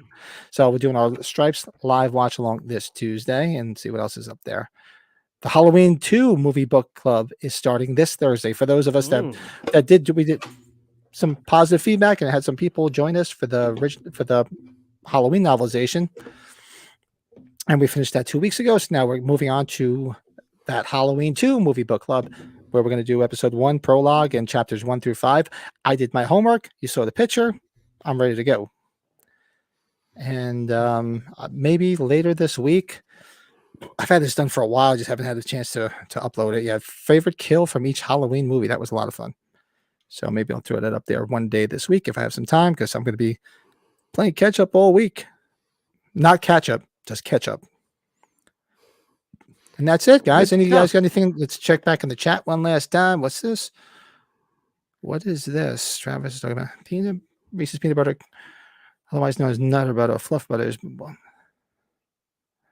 What did I miss in the chat? I must have missed something in the chat. Thanks, Blake. Hey, everybody. Yes, thanks, Blake. What actually, before you go, Blake, what are you guys doing this week? What are you doing Wednesday night? Thanks, Ronnie. You are Ronnie. What do you got? What's going on for Wednesday night? Because I want to check it out. Thanks, Ron. I was kind of out of it for a week, but the Harry and Henderson stuff was fun, because the Harry and Henderson was. I need to still go revisit it. It's been so long. But, oh God, the Burbs. Oh, they did say that. That's right. And they're also doing their 31 horror films in 31 days here. I was going to try to find some titles to see if they had them on their list. So, Harold, do you sleep again? Yes. Actually, Stefan, come back and do the book club with us. There's actually another scene in the novelization with Mrs. Elrod. It's pretty cool. That's not in the movie. The Burbs. How about Mustard? The Burbs is a top 10 movie for me, so I'm looking forward to that. I'm definitely looking forward to that. Shit, I forgot. Oh, everybody, I always forget, because we're just having fun, and this is all about fun. Anybody want to hit that like button? Helps people find it, all that happy horse shit. Actually, if you're watching this after the fact or now, make sure you subscribe. I think we're 11 subscribers away from 400. Awesome. I think so. So anybody here, just hit that subscribe button. Don't cost nothing. And let's see if we can get to 400. What is will you guys be doing? What will you guys be doing? Another book club. Yeah. Yeah, we are. After we finish the Halloween novelizations, we were talking about doing some other ones. Do you have any suggestions? I mean, there's other horror novelizations we were thinking about there's the Friday the 13th ones. Like there's the Halloween young adult novels that a lot of people talk about, that we were talking about doing that. And I don't think we're going to do like Stephen King novels, because those are just damn long. You know, it's nice to be able to bang out a novelization in like 3 episodes. So, and plus I like that guy's voice in that YouTube one. It is funny. For those, go check it out. It's a Slasher. The Slasher Book Network or whatever. Shout out to him. He does a great job. Oh my God. When he tries to act out his voices, he makes you laugh. So I'm not to make fun of him, because I should, because he's helped us out big time. But like the way he describes hard nipples and shit, it's so fucking bizarre. But we're gonna keep doing them. We had a great time. I had a great time. We had a lot of fun. Yeah. the H1 novelization because I hadn't read it in years or listened to it in years, and I had a ball the other day with the H2, and then we're gonna do H3, we're gonna do H4, then we jump to what's the next novelization would be 2018 because there's no novelizations in between that, so we jump to 2018, kills, ends, then we could like you said we could do the Kelly O'Rourke young adult novels of Halloween, and then from there there's Friday the 13th, different movies of Friday the 13th novelizations. There's a Carrie one. There's The Shining. Well, The Shining is like I said, I don't know if I'm going to tackle a Stephen King book. A lot of those books are really big, and it's just it might take a while. But who knows? Anyway, if people jump on it and they want to keep doing it, I'll keep doing it. I enjoy it, so I'm up for it. So hopefully we get some people out. Make sure you guys hit that like button, subscribe, all that happy horse shit. Come back on Tuesday night for Stripes. It's going to be a lot of fun. That's going to be a fucking fun episode. Fun. Make sure you go check out all the great names are taken on Wednesday night. I'll be in the chat for the Burbs. That's for damn sure. Absolutely. All the great names are taken. It's great. And Thursday night, book club. And I think that's it. So let's get out of here so Brady could, before his wife comes down and she starts choking him because she needs help with the kids. Rock on. I'm sure they're sleeping, but I got to make sure things are good. So we'll see everybody. Have a great night, guys. Thanks for the chat. Later.